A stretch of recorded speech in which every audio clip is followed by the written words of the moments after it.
Does the IRS claim that you owe them money? What are your best options? What can you do? Well, I will answer those questions for you in a way that you will find nobody else on the internet, because they don't know the law like I do, the Internal Revenue Code, the Bible of the IRS. So, this is Payman Mutahede. I'm the president of Freedom Law School at freedomlawschool.org, and the answers are a lot more detailed on our website, freedomlawschool.org. So let's go to it. You may not even owe the money to the IRS to begin with. I'll address that issue first because, IRS violates the law all the time, sends bills to people that you don't owe, that the wrong amounts. You can challenge those things without having to get a lawyer. Yes. You can do it yourself if you want to. And if you do want to get a lawyer, hopefully you can find a good one. There's not that many good ones around. You can make sure he does it right. So here we go. First, we go to our website, freedomlawschool.org. And on our website, folks, all you got to do is search on the top right, Okay, there's a lot of good information on our website. But on answers, you can find them right there, okay? Go on search here. What you do is what? You type in IRS letters. All right?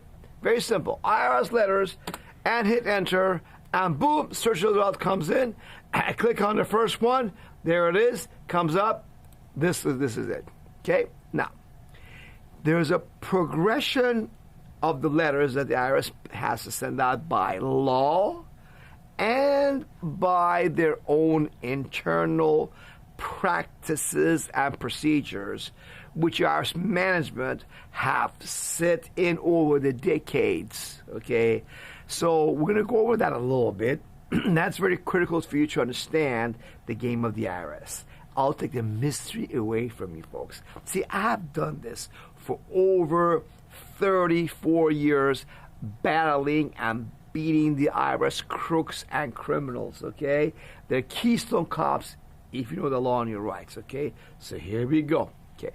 So progressive letters IRS sends out. First of all, in this presentation, there's a video you may want to watch, 53 minutes. I go over this topic in much more detail for you, okay? And there's a chart here. Yes, this chart is very helpful to you, okay, about progressive letters IRS sends out. And below that, some of the letters are also identified. You can see them better, okay? The hyperlinked ones. There's an introduction to what they are and the hyperlink. And here you see each of these letters. I'm going to click on this, make it bigger. Do you see an actual copy of the letter right there in these, what do you call these things, square boxes? Huh? QR codes. That's right, folks. QR codes, okay? So QR codes are there to click on it, and you can see the actual letter. I'm going to show you some of those anyhow. By the way, just so you know, first thing IRS, well, let's get to the key part for you guys. I'll come back to this again later on as well, okay? So here we are. This is the key letter. It's called the Notice of Deficiency. IRS must send this letter to you by law if they believe you owe them more money. It tells you right there, they say your right to challenge. IRS claims there's overdue taxes, but it's only a claim. And within 30 days of the date of this letter, which is in this case December 1, 2025, you have 90 days. You can contest the changes or proposals of the IRS by filing a petition in the U.S. Tax Court. And in this case, the last date to file a petition with the tax court is March 2nd, 2026. By certified mail, you must do it on or before 90th day to have proof that you made that timely request to challenge IRS. In this case, they're proposing to this person that they owe about $30,000, as you see right here at the bottom line of this proposal, okay? So there's, of course, many more pages on this thing, how you have a right to petition a tax court, okay? That is they give you more detail about it. In this case, because this person had some payments, the net tax due was only about $15,000. So you can read it in more detail. It spells out what the IRS claims, why you owe them the money as a proposal. Now, let me tell you, accountants, CPAs do not know how to do this. That's right. Accountants, CPAs are basically glorified bookkeepers. They are not taught about the tax law. I know they pretend to know the tax law, but they don't. The only way to know the tax law is what? By knowing the Bible of the IRS, the Internal Revenue Code. That's right, this thick book I got from 1990s, okay? And back then it was all not online, on paper. Look at this, 10,000 plus pages of tiny font, gobbledygook, complex language, okay, that threw at you to confuse you. And these CPAs pretend to know the law that they don't. And you know where else to go? Well, you got the answers here from the law, okay? So they don't take you to tax court. The reason this myth is out there that the IRS just comes, takes your stuff, is because these guys pretend to know the law. The accountant, enrolled agents, and CPAs, and even a lot of attorneys I've seen screw up, okay? And they don't challenge the IRS when you should. So, but I got to tell you something else about this that you got to know about also, and that is that, the worst way that you hurt yourself is when you file the 1040 income tax confession form like this. This is the prime way you owe the IRS.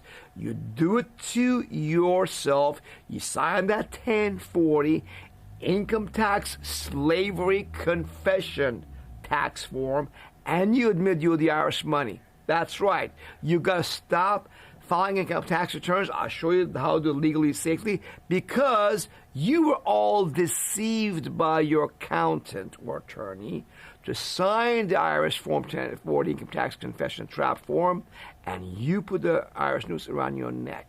Why?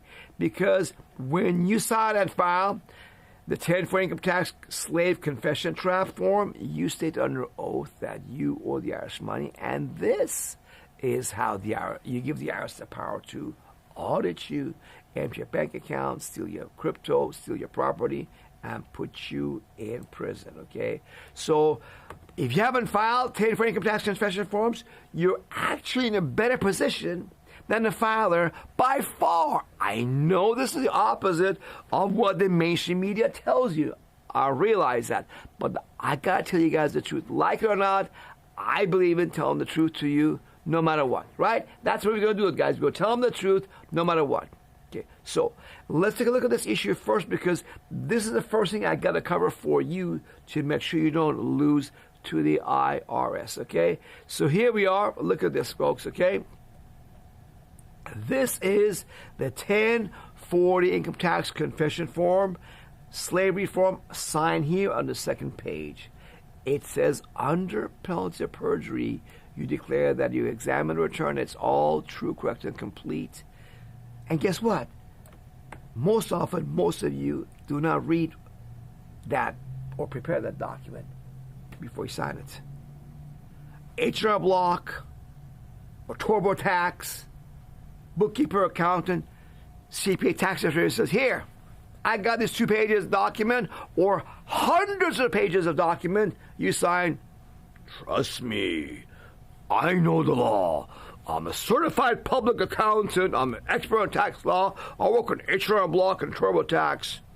I'm going to keep you safe from the IRS. Okay, sir. Let me ask you, what does this line mean under penalties of perjury? Did anybody ever tell you at these companies what this word means? Oh, I'm going to bet you $1,000 at least. None of them ever told you what this means. You don't know. Then why signing something you don't understand what it means? That's how they deceive you, like a good used car salesman. the bold truth, the bold truth that giveth away And the fine print takes it away from you, the good stuff, right? And traps you instead. Let's see. This is under penalties of perjury, which basically means under oath. Same as before a judge and a jury in a court of law. You say it's all true, correct, and complete, okay? And basically it means throw me in prison if everything on this form is not true, correct, and complete. Same, like I said, before judge and a jury. Yeah. And that's how they get you. Because now you can go to prison for 9 years. Up to 9 years for every single 1040 income tax slavery confession form or any of the IRS form you fill out. That's right. It's all more detail. Read it for yourself. Come back to this page. It's all documented. So that's the biggest problem. Most people get in trouble because, as you see on this form, you also claim that you owe the IRS money on line 37. Here it is. Look at this. Amount you owe. Right? Amount you owe. On the left side it says, right? This is IRS's exact form. I just underlined it with red for you. And again, this is the amount you owe. The form says it. I just bolded it for you, okay? Here it is on line 37. Fill in the blank dollars. That's right. So you, under oath, under penalty of perjury, you tell the IRS the amount you owe in this box. Now, if you have done that, sorry. My hands are tied to a very large degree to help you. Okay, I'll still have some suggestions for you, but you just confessed under oath. You owe the IRS money, no different than you state under oath that you owe your neighbor $100,000 on a piece of paper under oath. And you give it to him. And guess what? He comes later on, gets a quick judgment from the court, comes take your bank account or paycheck. You say, what? What are you doing to me? Well, I'm just collecting what's due to me. You signed under oath that you owe me the $100,000. I'm just here to collect the taxes that you owe me. But I didn't know that what I was doing, that I thought you were going to automatically take my money, neighbor. Well, you can believe that all you want, but bottom line is, I'm collecting because you, under oath, said that you owe me money. Okay? That is all the IRS is doing. Try to collect the tax that you were deceived by your accountant, CPA attorney, and the corrupt major media. You were deceived into signing to declare that you owe the IRS all this money. Okay? So let's go to the process of another way. If you don't file a confession form, 1040 form, or the IRS, you did file. The IRS says your deductions, credits, and expenses are made up and phony. I don't accept them. Now they have to issue notice of deficiency. If you didn't file a 1040 income tax confession form, the IRS again has to send you a notice of deficiency and give you that tax proposal, and you have a right to challenge it. I like that because this is America. I'm from Iran. Most of the world, you have any such rights to challenge the government's proposals. Here in America, you can challenge them in tax court and pay zero taxes as long as the tax court case takes. It takes a year, 3 years, 5 years or longer. You owe nothing to the IRS, zero, until the trial in tax court is completely over. And believe me, it oftentimes does take long because they have only less than 20 full-time tax court judges for the whole country of 350 million Americans. They're very overwhelmed, okay? They can't handle the numbers. So, now that we understand this and we understand what a notice deficiency is, okay? See, right here in the top center, notice deficiency, okay? This is the key document that the IRS has to send you, as I said here, okay, at the top of this page, and you have 9 days to challenge it, by going to the U.S. tax court as I showed you guys down there, okay? Now, when you go to tax court, here is no sufficiency itself, of course. And let's suppose at the end of that, you lose, or you didn't know Freedom Law School, and your accountant, CPA, doesn't know how to challenge the IRS, and you could not afford a tax attorney because they are very expensive, you lose by default. Either way, IRS will send you a letter called, we change your account. Yep. Say, and then we will explain why you received this notice, how we change your account, and how this change affects and actions you may wish to take. Well, really, basically, it doesn't matter. You owe them the money, okay, so in this case, the tax was, because of the audit, it was $14,000 added, and after interest and penalties, you owe now, in this case, about $24,500 in this example. So they have to send you that letter. And this letter is the official notice of tax assessment against you. The date that you owe the IRS money. Why is this letter so important? Because after 10 years from the date of this letter, we change your account letter, right? The tax automatically, poof, disappears, goes away, expires as an automatic matter of law without you doing anything at all. In rare cases, they can and do renew it for another 10 years, but then again, that is very rare. So you want to know this letter because from 10 days after this date of this letter, whatever is paid or not paid on this account, it automatically goes away. Okay, and this is a newer version of this same letter. That was an old version that they say that as a result of the audit, okay, we changed your 2009 form, and you owe them, in this case, the amount due is about $160,000 in this example. Same letter. These letters, folks, change over time, but the content is the same.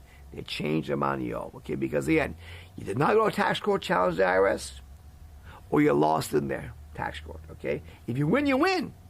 Zero, everything's zero. You owe them nothing, right? Now, after this, eventually IRS, if they want to come after you, they have to send it by certified mail, right? This letter called the final notice. Notice of intent to levy and notice of your rights to a hearing. The key language is your rights to a hearing. That's right. That means you can challenge them. It's called the collection due process hearing. Please respond immediately, and you should respond within 30 days by law.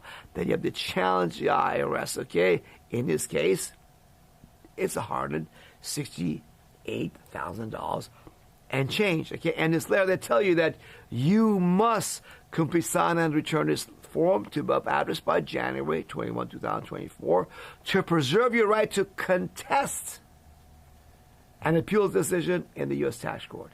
Because if you lose in the collection due process hearing, you have to appeal that to U.S. tax court, and you still pay nothing to the IRS.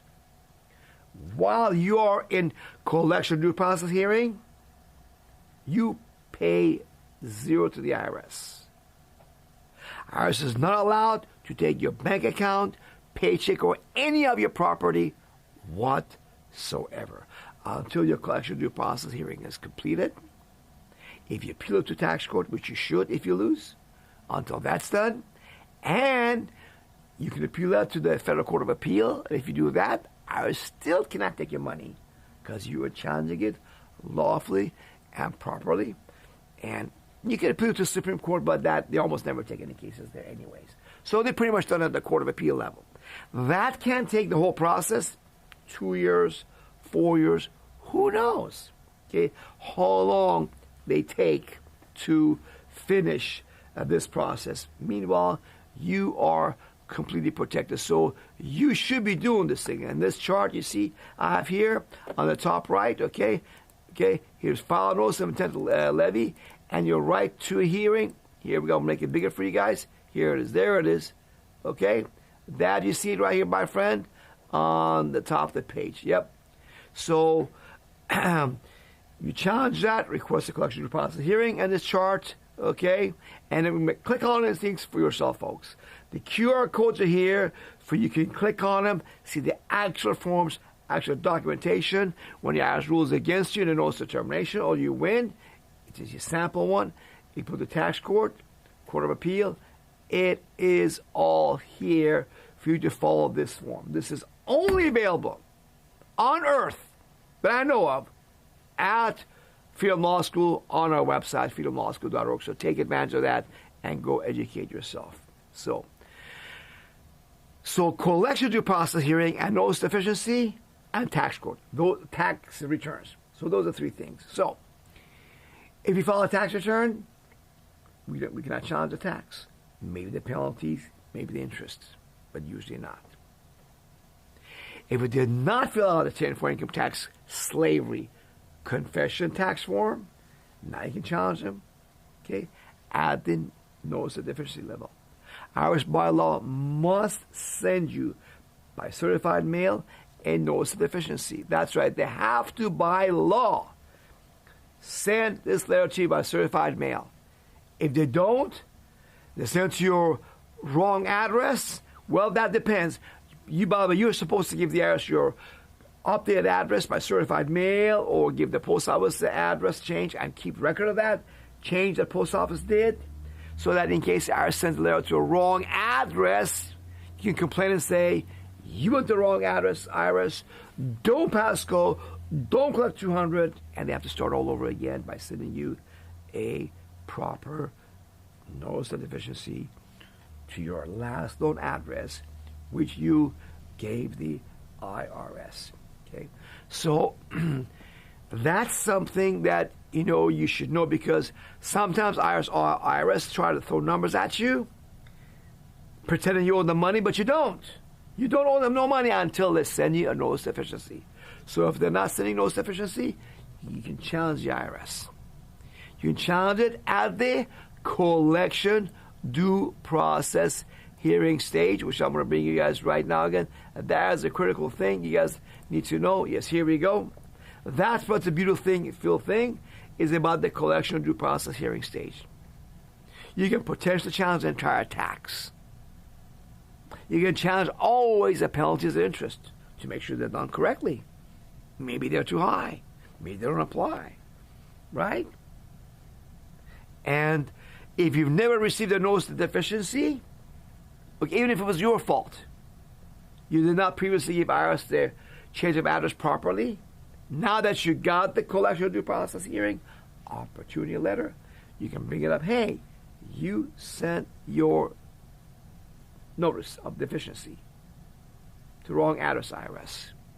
Don't pass go, don't collect $200. The whole thing is void. You can zero out the whole tax amount the IRS claims you owe them if the IRS sent the notice of deficiency or tax shortage to the wrong address.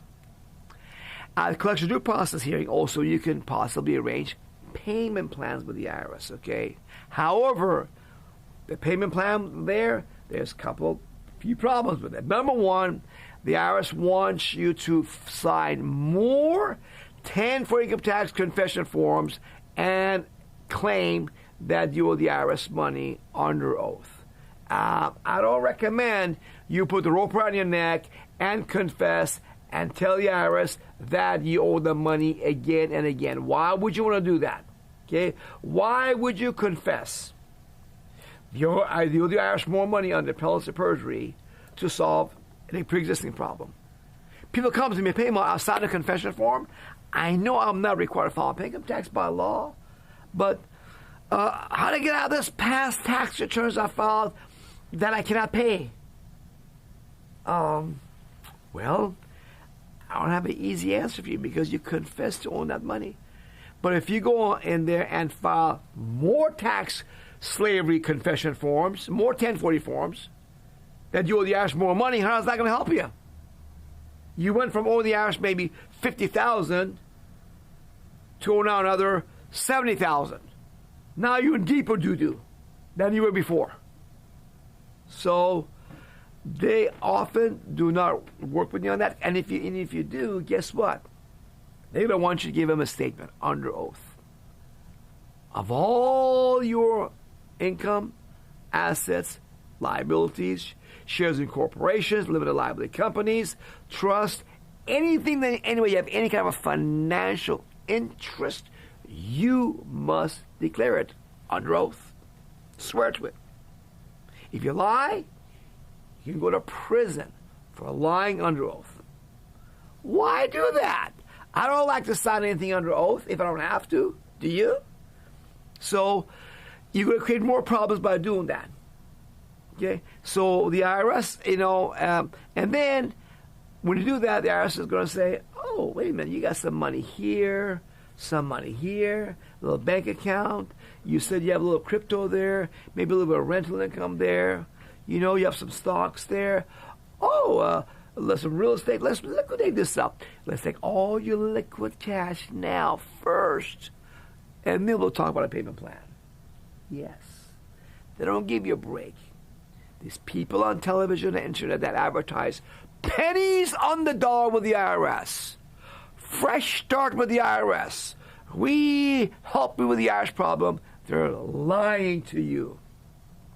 They know that the only people that basically that get breaks are almost always either people who are unemployed, they have nothing, lost everything, or they may barely survive having maybe sub-minimum or minimum wage jobs, a couple kids, they're barely surviving paying rent, electricity, utilities, insurance, gas, car payments, surviving, and they have to, by law, leave you so much cash for these basic necessities to live. So there's nothing they can take from you anyways. That's why those people get a break, because they don't need a break to begin with. By law, IRS cannot collect for somebody that's so poor to begin with. If you make a comfortable middle class or upper middle class income, the IRS will say, not allowed. No. What's your food budget? Oh, no, that's too much. Yeah, but I don't want to eat. I like to eat grass-fed beef because it's healthy. I like to have some, pasture-raised eggs, and organic food. Oh, no. You only get so much. What? So much to live? I have to eat top ramen and spaghetti and bread to survive. IRS will say, well, that's not my problem. You only allow this much for your food.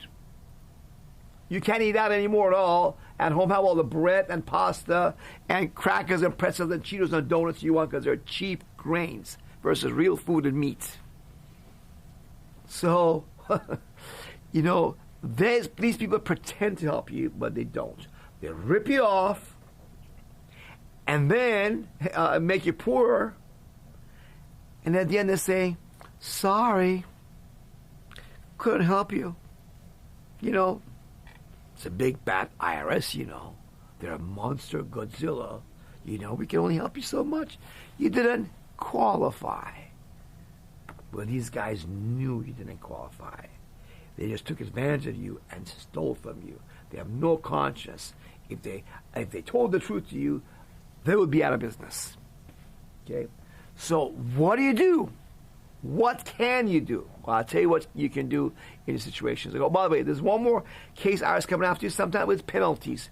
If they come after you penalties, like in this letter, they are threatening this person that they file something frivolous, they claim, and it says the penalty in this case of $5,000, okay?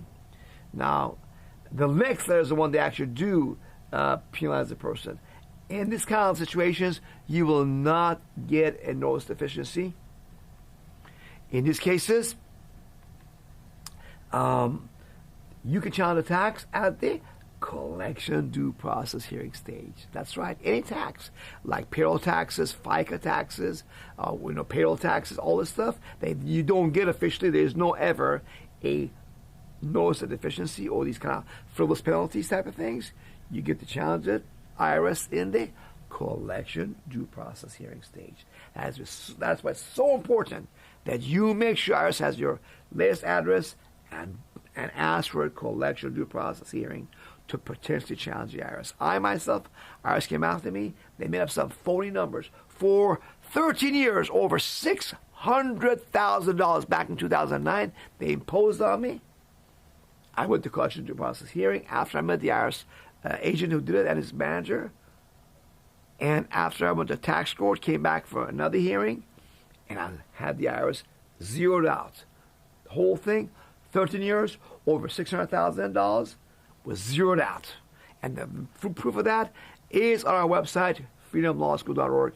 And you can do the same thing if these bozos come and violate your rights, which unfortunately they do too often. So if you owe the IRS money, first thing you do is know the law and your rights, okay?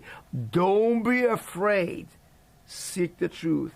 Seek the knowledge. Stop filing those 1020 income tax confession forms. You've been brainwashed all your life by the IRS, accountants, CPAs, and the corrupt major media and tax attorneys, okay?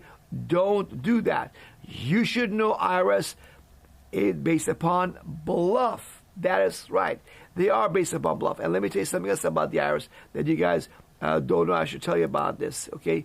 Go to our homepage. Step 1, we teach you about the law, okay? No law requires 99% of Americans to file income taxes to begin with. The proof is on our website. Go and check it out. It's all based upon official legal websites and U.S. government. Not my opinion. IRS 1040 form and instructions, U.S. Treasury regulations, laws as published by Congress, and the U.S. Supreme Court decisions. That is it. Not some cockamamie, I'm a sovereign state citizen, UCC, common law, name it capital letters, revocation of election, I'm a U.S. national, nonsense, garbage arguments. No. This is the actual law. You see it from the government's own official legal websites that you follow. So that's number 1. Educate yourself. You are never, ever supposed to file and pay federal income tax unless you were a citizen or resident of Washington, D.C., or work in Washington, D.C. for the federal government, or had business and income from inside Washington, D.C. Okay? So check it out. Educate yourself. I know that sounds incredible. But listen, don't believe me. Don't believe me. Verify it for yourself. This is a 10-minute video right here that proves it to you. There's more. If you go inside step 1, more short videos from 4 to 10 minutes, okay, that explain it to you in more detail. And beside these short videos, you'll see longer, more complete videos about the law from government's official legal website that you see, okay? Now, once you know that, you stop filing 1040 income tax confession forms. You stop telling the IRS every year that you owe the money under oath. Again, that's the dumbest thing anybody can do. Again, once you know that you've been telling the IRS every year that you owe the IRS money, stop doing that. So every year you save money. If you're an employee, well, you have another thing you do. What you want to do as an employee, go to our website, under right here, go to free yourself from tax withholding, follow the instructions here, and what do? You legally and safely stop withholding of income tax from your paycheck. That's right. You don't have to now file a 1040 confession form to get some of that stolen money back. That's right. The video is here. I explain it to you in there in more detail. Instructions on there. Okay, do the petitions on our website first. They all there. Everything's spelled out there. Any questions after all that, call us. 813-444-4800 will guide you at free of charge. It's all on the website for free. Remember, the website is your best friend. freedomlawschool.org. So you stop there. Now, the next thing is you say, but Paymon, I don't want the IRS to come take my bank account paycheck. I owe them $20,000, $200,000. What do I do about that existing amount that I owe them? I didn't know. I didn't know about you in Freedom Law School. I've signed 1040 confession forms that I owe them money. What can I do about this? Here, you still have options.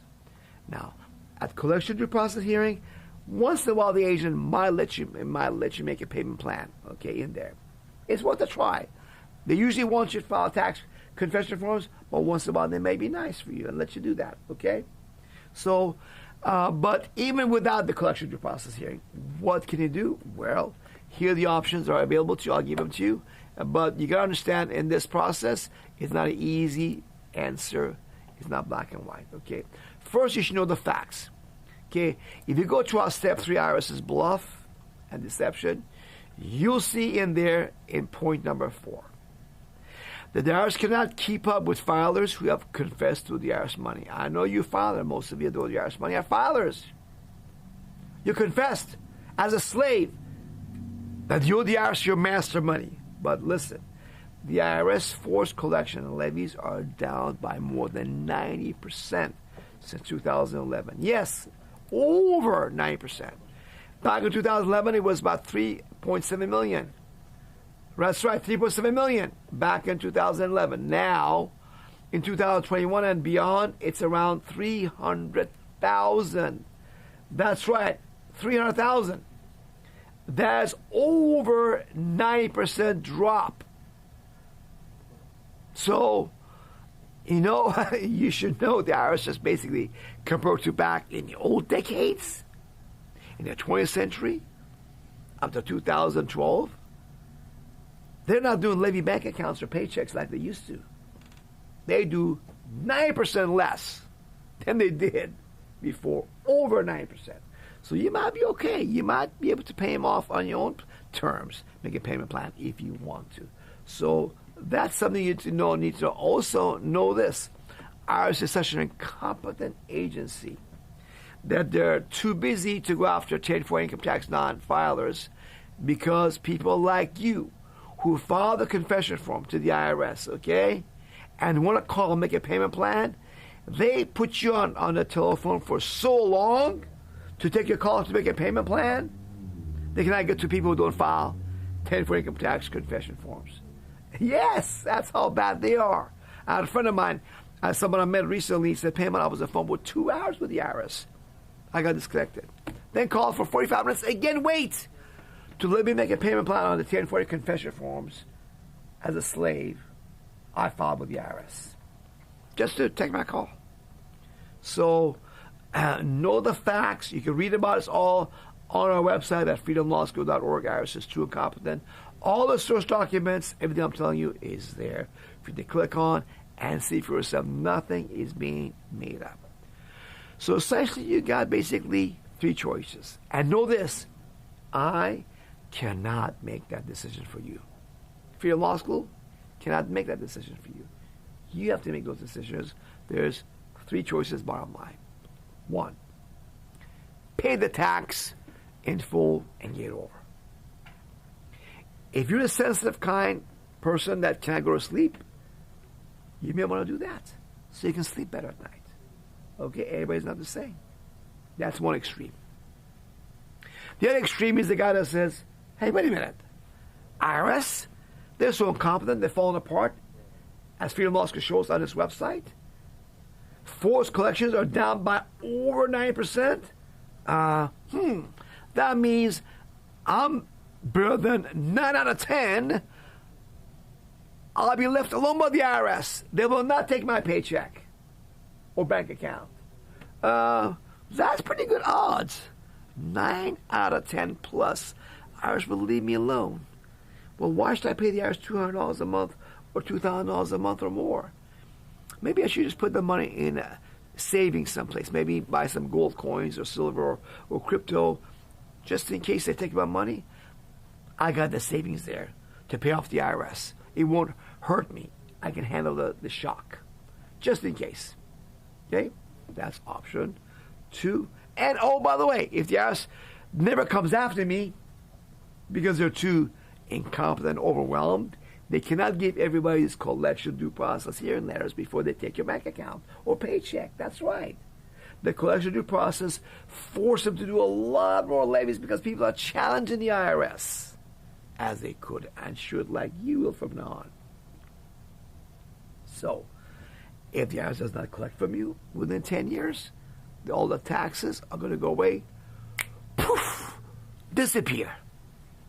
Because IRS has only 10 years to collect that tax, and yet rarely they extend that 10 years for another 10 years. Most often, 99% plus, it just goes away. You owe the IRS nothing automatically as the matter of law. That's the other extreme. The middle road is, people say, well, Paymon, I'm not comfortable with either of these choices. I think I'm going to take the third road, which is send the IRS a payment every month or 2 or 3, whatever you want, to show that you actually are trying to make a payment, pay them off little by little, or not pay them off. It's up to you. You want to pay them off a little bit because that's all you can afford, or you just want to pay them a little bit, maybe after a while, maybe 10-year collection time comes, and the rest of what you have owed at the end just goes away. You made some payments, and maybe they go away. And maybe the IRS leaves you alone because you're making a payment to them anyhow, on your own. Maybe they realize that, well, this is one guy not to bother with. Let's go after the other guys who are paying us nothing. I don't know what's in the IRS's mind, those bureaucrats. Okay? I don't really read minds. So I don't know if that's going to help or not, but that might help. If you do that, by the way, I suggest, if you do not want the IRS to potentially come empty your bank account, rather than writing them a check, okay, you can pay them with a credit card, although they had a 2% fee for that, I believe, okay, about 2% for that credit card fee. You can send them a money order, okay, from like a commercial money order place or post office, so it does not tell the IRS your bank account information for our IRS to go in the upcoming months to issue a levy forced collection order to your bank account to take money out of your bank account. So that's the way you can pay the IRS as much as you can afford so you don't go broke and hungry and homeless on the street. Those are your 3 options. Bankruptcy option 4, in rare cases, can be done, but it's very complex, very expensive oftentimes, and very few people know how to do it. It takes a person, a specialist in bankruptcy law and tax law, like a double specialty. It's like being a surgeon and a brain doctor and do brain surgery. That's a double specialty. The surgeon is a surgeon. A brain guy is a brain guy. He doesn't do surgery. Just because he knows brain doesn't mean he does surgery. To do surgery on brain, it takes a double specialty. So is bankruptcy and taxes. So that's why I don't mention that, for that's very, very rarely could be useful at all. So with all that, hope now you know your situation. Remember, stop filing those 1040 income tax confession forms. Stop putting the rope around your neck. That's the biggest thing in this process. Now, we'll give you a chance to not to go into debt with the IRS because you're going to stop telling the IRS that you owe the IRS money. You'll stop doing that. No longer. Okay?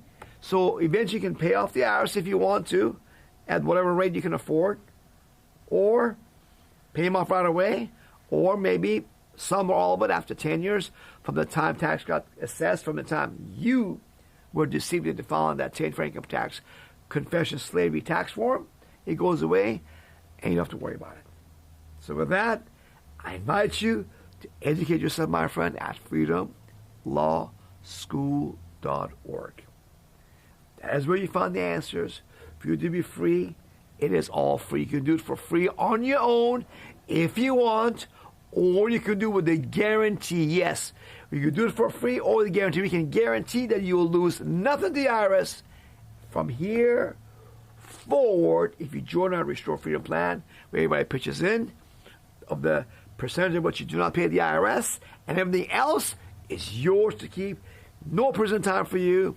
No IRS take your money. If they take your money, we will reimburse you for full. Remember, go to freedomlawschool.org. Take the 7 easy steps here to regain your power and freedom. And if you have any questions, call us at 813-444-4800. We're happy to hear from you, answer your questions, and remember this. Tell anybody you love about Freedom Law School. First, your spouse, your children, your parents, then your other relatives and coworkers. Give them a chance to be free. Call us. We'll mail you free of charge our 2 brochures that you can see on our website on paper. Restore Freedom and Fast Track Your Success both have the same content. In less than 10 pages, you'll see why no law requires 99% of Americans to file and pay income and payroll taxes. It's all right there. Big, easy print, okay? You can add lunchtime or dinner, go read it. It's not like gobbledygook. I made it easy, big print to understand, okay?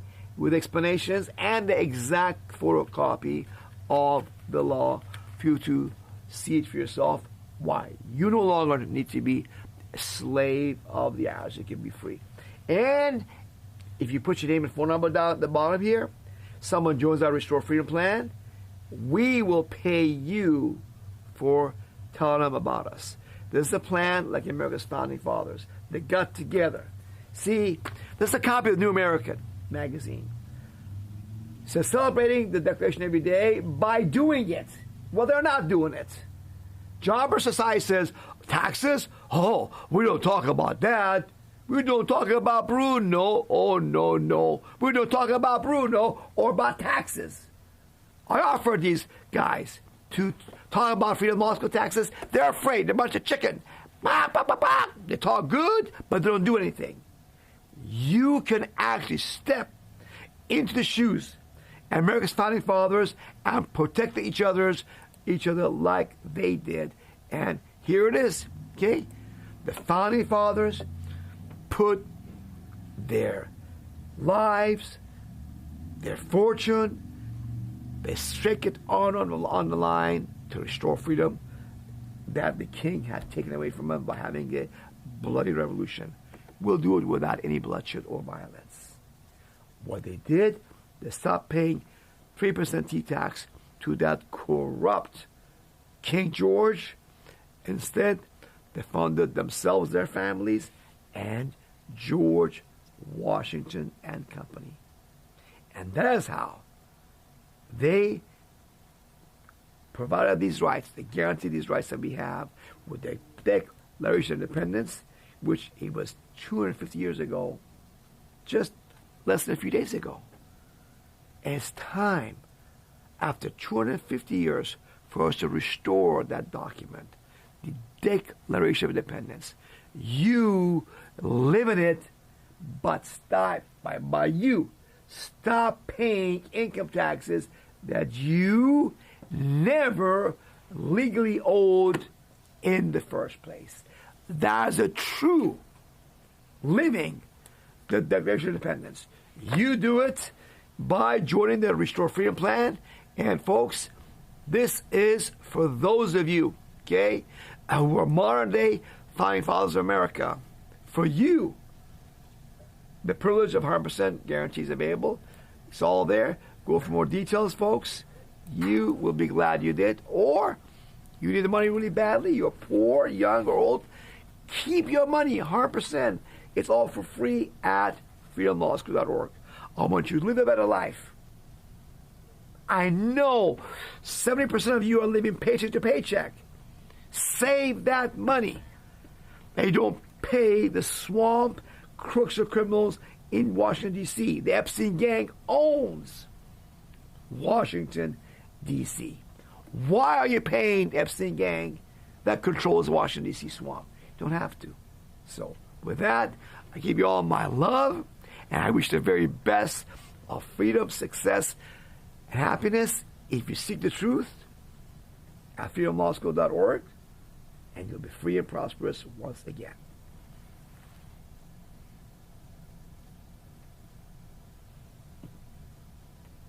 Okay, let's go to your questions now, folks. We got, I think 5 people waiting to get their questions answered, okay? This is a little bit longer presentation. Sorry, but I want to make sure I do a good job for you guys when I address something for you guys, okay? All right. We have the first caller will be from area code 516. The next one from area code 860. Then from area code 480. Another one from area code 434. The next one from area code 617. And then another one from web number calls from area code 205. Web, that's fine. We get that call afterwards. So, guys, I need to get your questions quickly. Give me your first name first. Area code 516, area code caller. How you heard about Freedom Law School. And then your question, please. Go ahead, area code 516, area code caller. Hello, I don't hear you. Guys, can you come back? I don't hear the questionnaires, guys. There's no sound. Hold on, guys. I don't hear the question.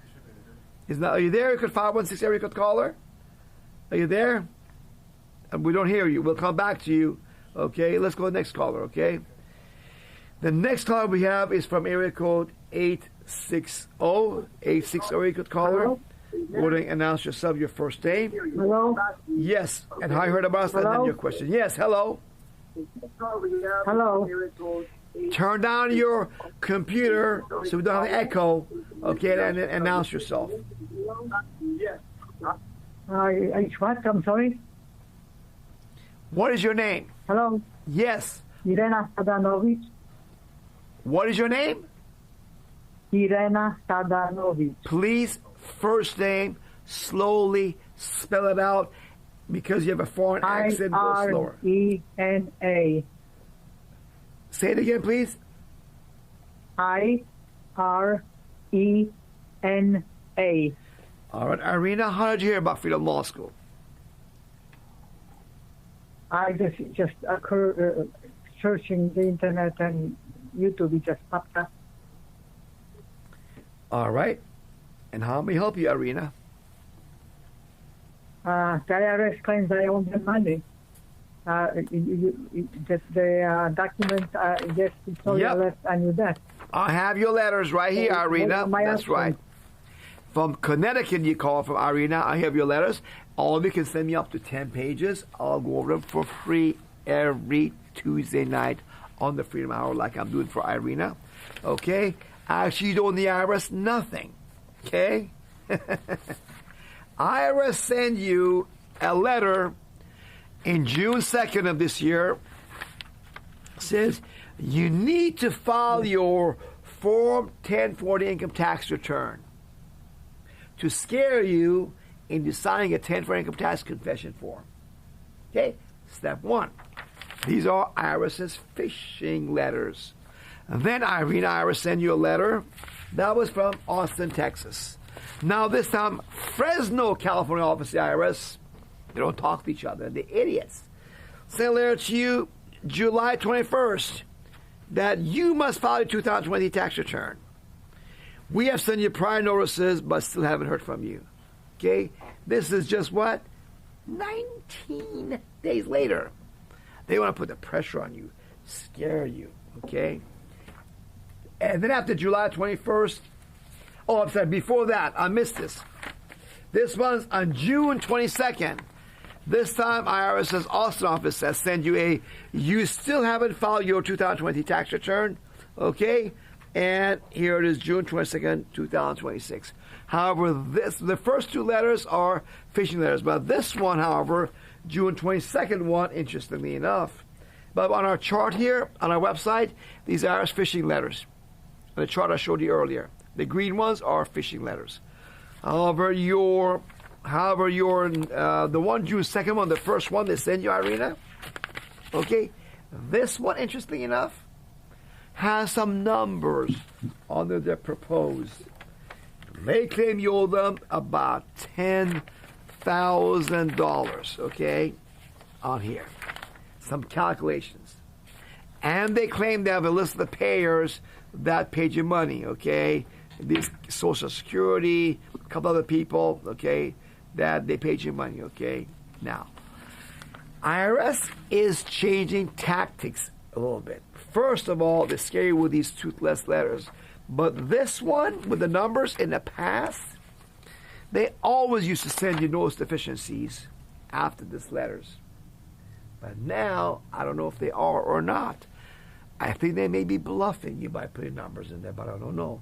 They may issue you a notice of deficiency. Bottom line is, at this time, for your 2023 IRS, you owe them nothing. This is an informal phishing letter. Okay?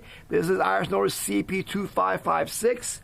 Here we go on the list we have here, don't we? No, that's another one. Here we go. This is the brown one. That's right. 30-day letter. Okay? Here we go. This is the one. Okay? Now, the funny thing is, they are sending these letters out of order. They usually send you these green ones. The last two letters you got first. They're phishing letters. Request for tax return, another follow-up letter about why you didn't file a tax return, and then a 30-day letter, this one. The one with the numbers. Here, they send them ass backwards. Because they're just not organized. They have over 100 computers all across America that they don't talk to each other. Yes, they actually don't talk to each other. So that's why they're doing this thing. At this point, you owe them nothing. You can wait until the IRS sends you a notice of deficiency, their formal tax proposal. If and when they do, which they may not do one at all to begin with, if they don't, you're fine. All these scare letters. I don't have to do anything right now. And I can right now, there's nothing to do at all. Right now, you're as good as gold. Okay? And I can sign up with Freedom Law School. And well, this is for 2023. Because they put numbers on this thing, at this point, I will not guarantee for 2023, but for 2024 and 25, if you join the Restore Freedom Plan, we guarantee 100% that for 2024, 25, you will not go to prison. We'll do all the work for you. Okay? We pay the attorneys out of our pocket. And at the end, after challenging the IRS legally, we still lose anyways. They take your money, $10,000, $100,000 or more. We'll reimburse you whatever IRS took from you. No, I understand that. My concern at the moment, okay, is that this letter, the 2566, this for the 2023. Okay, I need to know what to do about that. And right now, you do nothing. Of course, okay, I will sign up, and what happens? I don't understand. You do nothing. Right now, you do nothing, Irina. There's nothing to do right now. Period. End of story. There's nothing to do right now. Just stay put, relax, enjoy your life. I am sorry? At this point, there is nothing to do. Relax and enjoy your life. Okay? All right, we got a lot of people waiting. I got to go to Arena. People are disconnecting because this is taking too long, okay? 480 area code caller, 617 area code caller, 434 call area code caller left. You got tired of waiting. Okay, and the web caller is still there. So we have to go now to the 480 area code caller. Okay, caller from area code 480, give me your first name, how you heard about Freedom Law School, and then your question, please. Gregory, I heard about Freedom Law School through Marjorie Green. Very well. How may I help you, Gregory? So I have I got a letter from the IRS a couple, I guess a month or so ago, saying I owe them about $40,000, but I've never filed tax returns. I'm 62 years old. I've never done it. And they've never bothered me ever. They've never bothered me before. So I think they sent the letter because my mother passed and I got an inherited IRA, and so I think they found out about it, I guess. And I was supposed to get the money already. I was supposed to already have it, and they've been holding it up for over a week now. And so I'm trying to find out, why are they holding it? Are they trying to get tax out of it or something? I don't know what's going on. Okay. I do not know either. I'm not a magician. I need to see the paperwork of your case. What has happened? You probably need to do a paid consultation to go over the paperwork of your case, what's been going on. You see, I have this on the screen, understanding the IRS progression of the letters, a guide to what to expect for peace of mind from the IRS, to explain this process for you. Mm-hmm. But I got to see where you're in this process before I can evaluate and tell you what your options are, what you can do by law, okay? How you may be able to challenge this perhaps or not. So at this point, what you want to do is, I would suggest do a paid consultation. Go to our website, freedomlawschool.org, get help. There, you go for consultation, okay? You could do it with me, but I don't suggest you do it with me because I charge a lot, okay? I charge for my time only $1,000 an hour. It's a lot for most of you. I don't recommend that for most of you, okay? With me, $600 for half hour. Mm-hmm. But one of my specially trained people I have here that know what they're doing will operate under my guidance. For 1 hour is only $300. For half an hour is only $175. So do that. Let's get an understanding of what's going on with your situation, and we can take it from there, because without the paperwork, I'd be like a doctor trying to come up with a solution for your health situation without doing an examination on you. All right, Gregory, so send that stuff in and we'll help you. What's that? So more so with the letter, because I with the IRA, really you can't charge tax on inheritance. So I'm not really too concerned about it. As far as I with the new tax laws with Trump, they can't charge inherited tax on inheritance. Hold on. That's all irrelevant right now. It's irrelevant. Mm-hmm. I need to know what procedures IRS used to come out these taxes for you or not. Did they follow the law or not? Did you still know sufficiency or not? How did your mom that tax became yours? If your theory is true or not. I don't know your theory is even correct. I don't know. You're assuming all these things. You don't know those things. And people call me all the time, hey, Mom, X, Y, Z happened. I look at the paperwork and say, you didn't tell me the truth. You lied. Your paperwork says something different. Mm. I cannot rely on what you're saying, not because I don't like you, because you don't know this stuff like I do. I got to see the exact wording of the letters to see what's going on. Okay, so do that, and we'll help you. It'll be very affordable for you, my friend. If you got, $175 for half hour or $300 for 1 hour with one of my people, they'll help you do it right, my friend. Okay, so thanks for calling. Let's go to the other calls we have. Next one is, let's see, we got area code 516 caller is still there. 86 area code caller we took care of. And then we have the 480 area code caller that has joined us. 480 area code caller. Please give me your first name, how you heard about Freedom Law School, and then your question, please.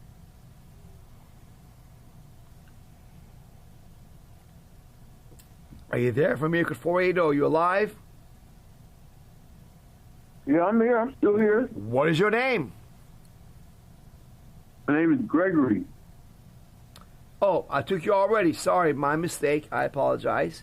We're going to go to the area code. Let's see, 617 area code caller. Give me your first name. I heard about Freedom Law School. And then your question, please. Yes. Hello, Paymon? Yes. Yes, my name is Tom, and I to tell you how I remember finding you. It's been a couple of years. I've been following along with you. Could have been Mike Adams, the health ranger. I can't remember, but I've been following along with you for a couple of years. And my question, Paimon, is I haven't filed federal or state since 2022. And the state of Massachusetts decided to assess what I owed them on their own. And I submitted this paperwork to your team. I don't know if you have it in front of you or not, but my question is, I know I can simply agree to pay it or ignore it and see what happens, but how can I challenge the state's assessment, the state's income assessment in Massachusetts? I know you primarily focus on federal income tax, but how can I challenge the state's assessment? Okay, good question. I don't have a lot of people in Massachusetts, where you live, who are students, because it's a completely socialist state for a long time, and not many freedom lovers choose to stay there, but you have. So, Tom, let me see what you got here. You got the IRS letters, which I covered earlier, that are toothless for 2023 and 24. But state of Massachusetts says this is a notice that you have not filed your tax returns. Okay? They say, okay. It says on that, if I agree that a tax is required, then file it and pay it. Right. Or I guess just pay it. But right. does that... Go ahead. They say if you disagree, right there, the answer is on the form. It says, if you disagree, let's see, where is that at with this? Complete the enclosed response form and send it with any correspondence to address on the form, okay? And the form says, response form. Your letter ID is on the upper right corner of this notice. Be sure to write your letter ID on any documents that you're sending to us, okay? So you put your name, your phone number, your email, okay? It says, if for any reason you believe no return is due, explain and attach supporting documentation. Return this page with your response. This response is only required for correspondence and is not required if you are filing a return or making a payment. Using this response form for return or payment may delay the processing of your payment, okay? All right? But the first time I've seen this form from Massachusetts. Interesting. They're not giving you a hearing. They're giving you a chance to talk to somebody. Interesting.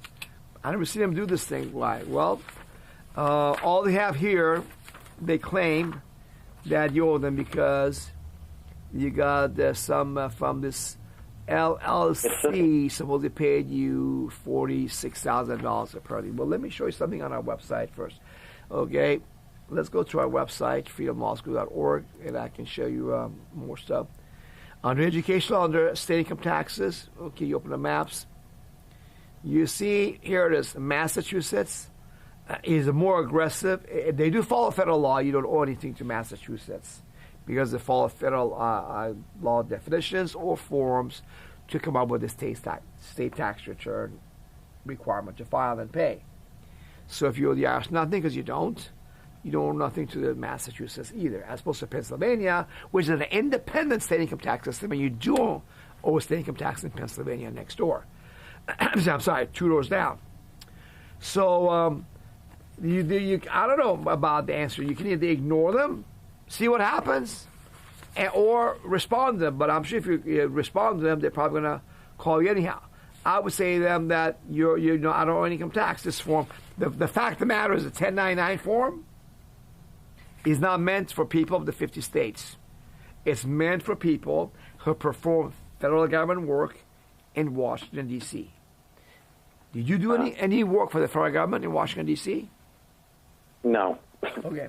So you can say the 1099 form doesn't apply to me. It's erroneous. Should have been sent to you about me, which is true. You don't have to give them a lot of details about that if you don't want to, or you don't call them. But I don't have an exact answer for you to do because, remember, there's 50 countries in America. There's no way I know the answers to every single state tax agency, newest procedure, newest way they do things. I know one time Massachusetts was aggressive. They took the guy's money even before they gave me a hearing, which was surprising to me because they're communists.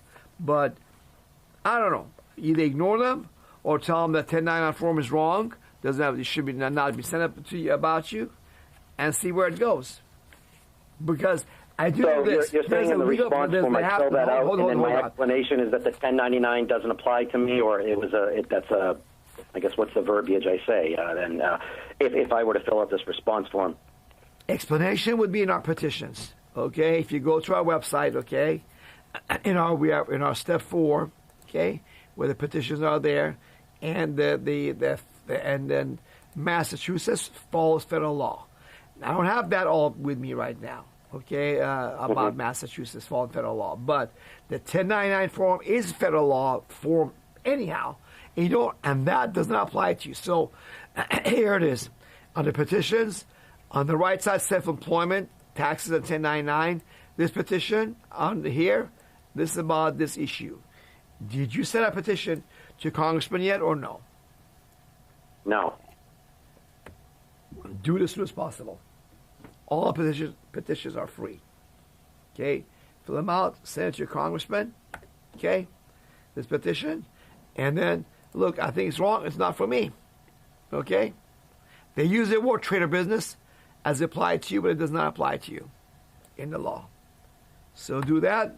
You might want to do that. Send a petition to them, to the IRS, send that to the state. Say, look, this 1099 form does not apply to me. It was sent by error, which is true.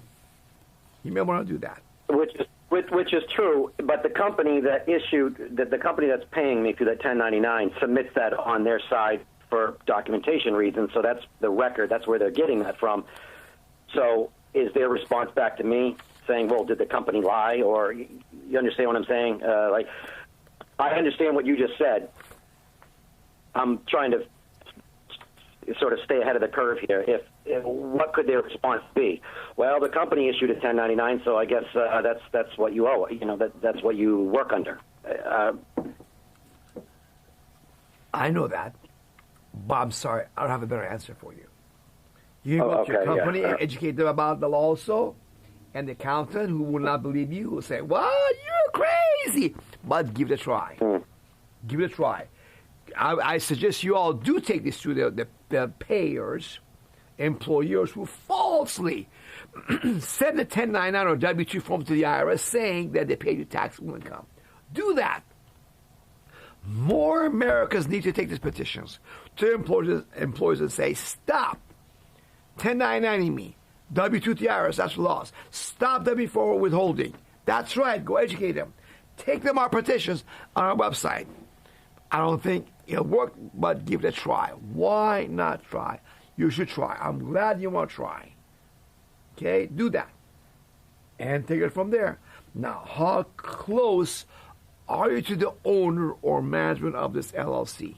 How big of a company is it? I'm very close, but I mean, my two options, Paymon, would be, okay, well, how does that company pay me? I mean, they pay me 1099, and that's the way I preferred, because then I can handle, I can work, I guess, in a more free sense of, the taxes aren't taken away. I understand your process about, do I tell the company, stop 1099 me and I want to be an employee, or just stop submitting paperwork? Keep paying me as you are, but stop submitting paperwork calling me a 1099 person. Because I don't want to be an employee either. That's right. You definitely don't want to be employed, because now they're going to start taking payroll tax out of your paycheck automatically. You don't want to do that.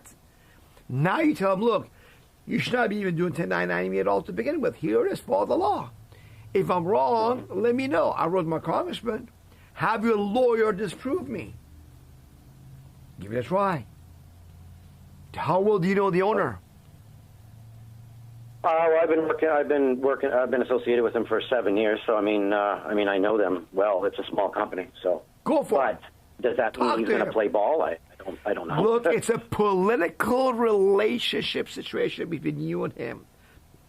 Okay, I'm not there to see if you might get offended or upset to fire you, or open and say, "Oh wow, opening my eyes, thank you." I did not know I don't have to file income tax to begin with. See? So take him the petitions, and take him also our Fast Track Your Success brochure, okay? And show them, because FICA taxes is here. FICA taxes, the 1099s is not, no, that's not in here in this one. But you can show him that he doesn't have to pay income tax at all. He can stop withholding from his employees completely. No FICA, no income tax, no FICA matching, all that. He's hurting. The economy's hurting because of inflation. They all can do better. With a guarantee with Freedom Law School. Give him that chance. How many employees does he have about? The owner. Oh, yeah. There's hardly any 1099. I don't know how many. 1099 people are in the extreme minority. I'd probably say he's got over 50 employees, 75 employees probably. Okay. Less than 100 employees. You want the key upper level people? Talk to him. Educate him. Take him to dinner. George, can I take a dinner tonight? I want to have some board. Why not? Look, it's a risk. I can't give you no easy answers, but you got to educate people. You do it somehow. Sit down with them, educate them. Payman, if I decided not to do anything, because this form that you read, the state assessment here says, if you agree, file a tax and pay, or maybe you don't have to file and just pay them anyways, but can they, if I just ignore it and see what happens, can they eventually, if they wanted to, could they just come into my bank account and just take the money? Can the state just take it? Yes. Of course. Okay. Yeah. All right. Anything else? Okay. You good, Tom? For now, I am. Okay. All right, my friend. Thanks for calling, Tom. I appreciate you. All right. We have one more call left from Web. Shows area code 2. We have two calls. Let's see. No, the other ones, I think we answered the question. The 516 area code caller, we'll try one more time. 86 caller, Irina answered. That's all the new people? Oh, there's more people. Oh, it doesn't show up here. Oh, got it. We have two new callers. That's right, from area code 937. That's right, I see that. We have also a 937 area code caller that joined us, and another one from area code 434. Okay. Thank you, guys. All right. The internet web caller, area code 205, I can see only. Give me your first name, how you heard about Freedom Law School, and then your question, please. Hello? Hello. Okay. Hi, Payman. I've been following you since 2022 and haven't paid taxes since then. Tell me about us. So,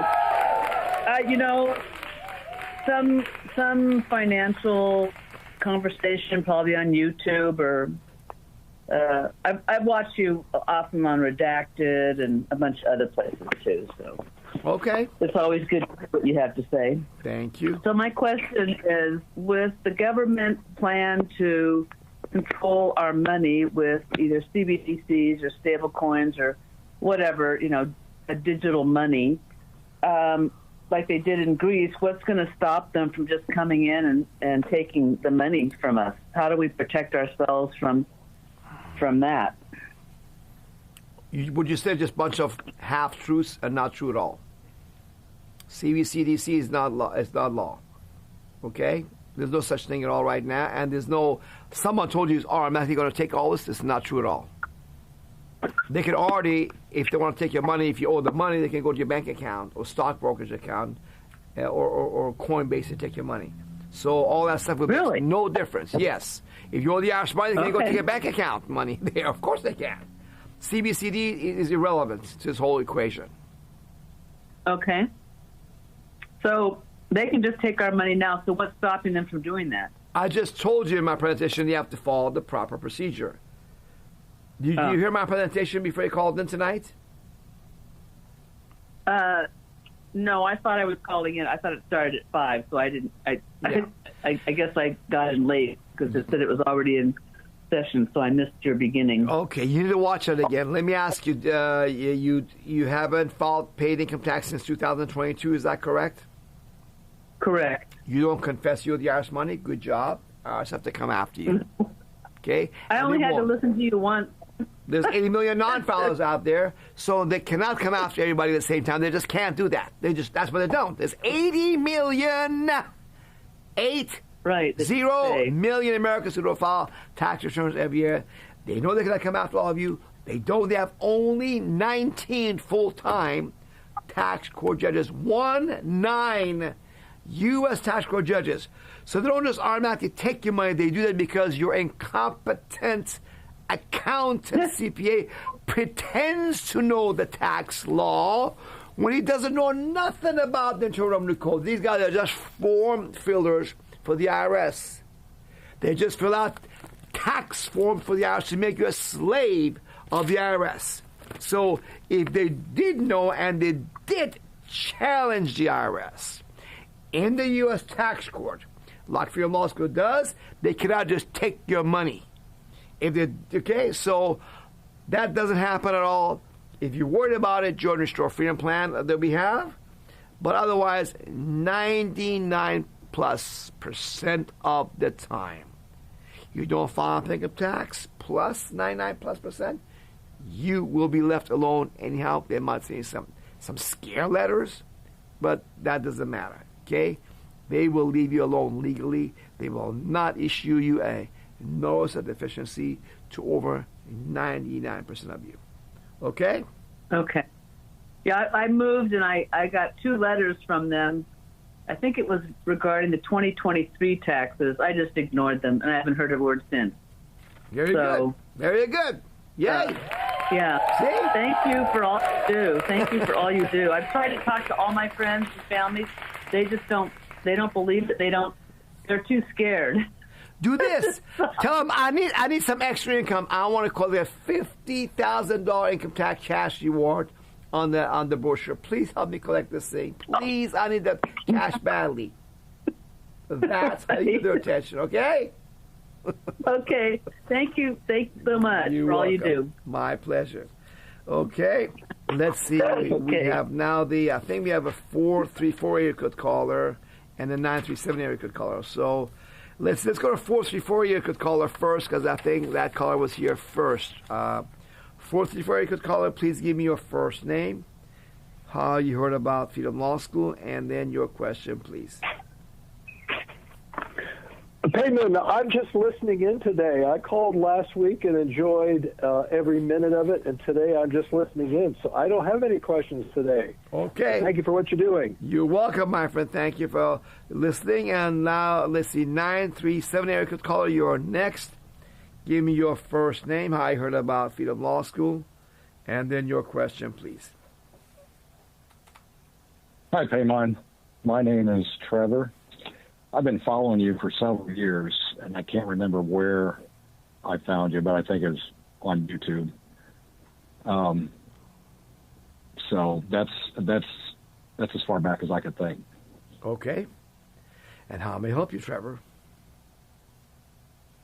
I have not filed 1040s for several years. Well, 3, maybe 4 years. Mm-hmm. And I haven't heard a peep from anybody until a few days ago. I got a letter from my city saying that I haven't filed. They don't say I owe anything. They just said I haven't filed. You might actually have this letter because I sent it to you last week. It's from RITA, a RITA letter, RITA. But it's just a notice of not filing.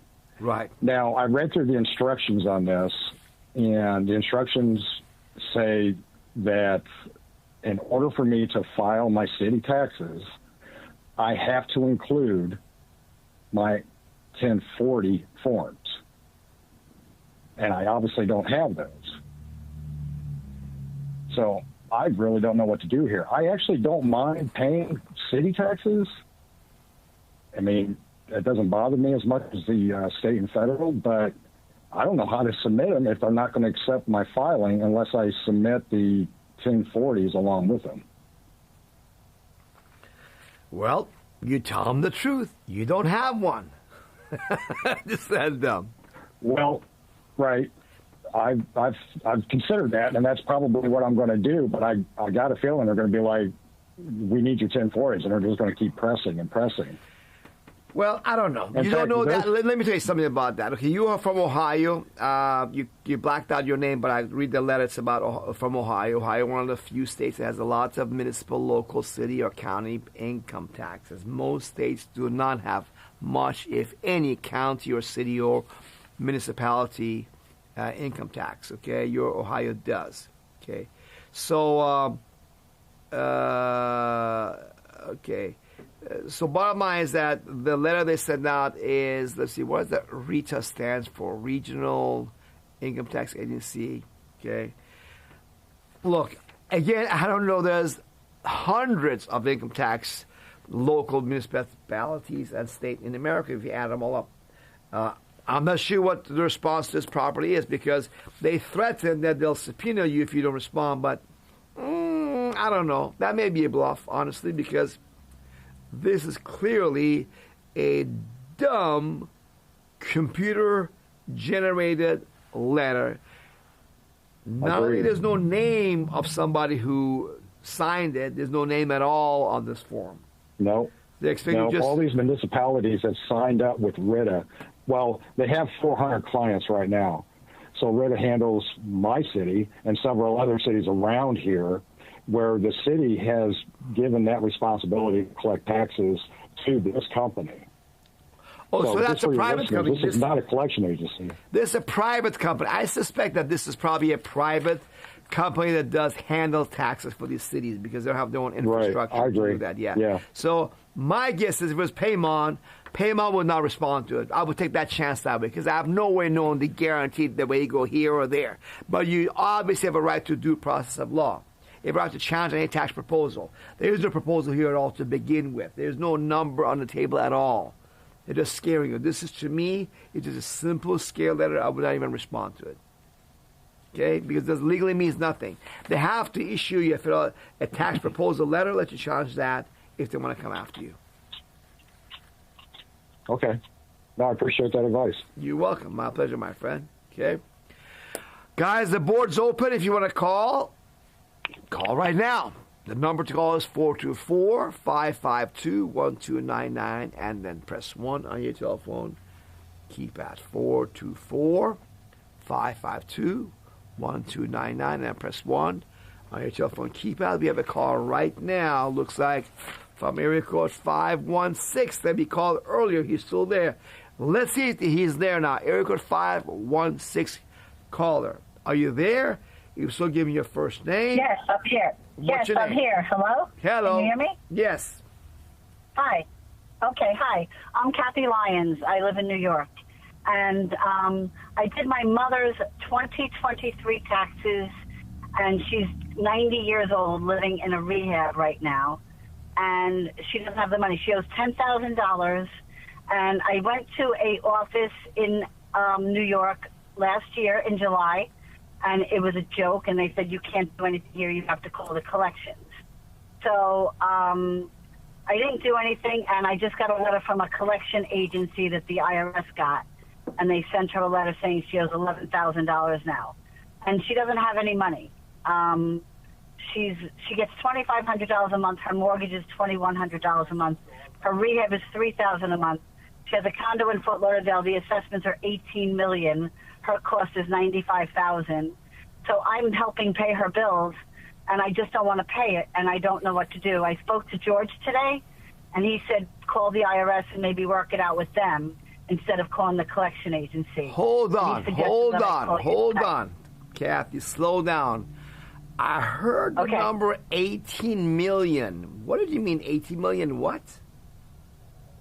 Where'd She's that got come from? $18 million in assessments on her condo in Fort Lauderdale. What? IRS? They did a $12 million. They did no, her condo. It's assessments because she's on the beach in Fort Lauderdale, and when that building collapsed in Miami in 2020, they assessed all the buildings in South Florida, and she got a $12 million assessment in 2020, and she got a $6 million assessment 2 years ago, and we're going to get another $12 million assessment next year. And you can't sell the condo because it's under so much construction. Hold on, so Kathy. Stop. Stop right there. Kathy, stop. Okay. I can't help you. Okay. Because you gave me some crazy numbers. Even Mar-a-Lago, that Trump owns, one of the most expensive places in Florida, the tax assessment is not $12 million. Okay? You give me some false information. Tax assessment. And your mom, if she has, hold on, Kathy, let me talk. If your mom owes a property that is worth that much, that could be assessed $12 million for property taxes. Your mom is a multi-millionaire. So, but you tell me your mom has zero. No, it's not property taxes. It's not property taxes. The assessment is on the building. But you're not again. It's not a tax. Assessment on the building is assessment on the building is property tax. No. The assessment on the building is to fix the roof and the pool. They were to fix up the building. She personally have to come up with $12 million? She personally have to come up with $12 million to fix the roof? Come on. The $12 million assessment is divided by 220 owners. Well, you didn't say that. Hello? Divide by 220 people. See, this is what I'm talking about, folks. You see, people give me some one key information she lives out. Oh, divide amongst 220 people. Well, that makes a difference. Kathy, come on. You got to give me a break. Look, I don't know answer to your question because you gave me false information already as it is, okay? Look, I'm sorry you filed that 10 foreign income tax confession form for your mom. Okay? That's one. I cannot get it, make it go away. I am not a magician. I covered that for everybody in this presentation. I am not a magician. I cannot get that because you were deceived into file that confession, income tax slavery confession from under oath for your mom. You gonna do that anymore? Good. Now, every year you don't file a 10 for income tax confession form, your mom has less confessions that she made that she owes the IRS money. That helps. Now, I don't have an exact answer for you, but here's the thing. You got to go over the numbers of your mom. How much does your mom make from all sources every month altogether? Give me a round number. $2,500. Okay. So, and she has, how much does she pay for rent, other expenses? How much is that? Her mortgage is $2,100. So yeah, therefore your mom is what they call, IRS calls uncollectible judgment proof, which means no matter how many millions she owes, they cannot take any of her money because the government by law cannot take over so much from you and leave you homeless on the street. Okay. That's illegal. They have to give you, what are you paying that for rent? They say, okay, that's your rent or mortgage, $2,100.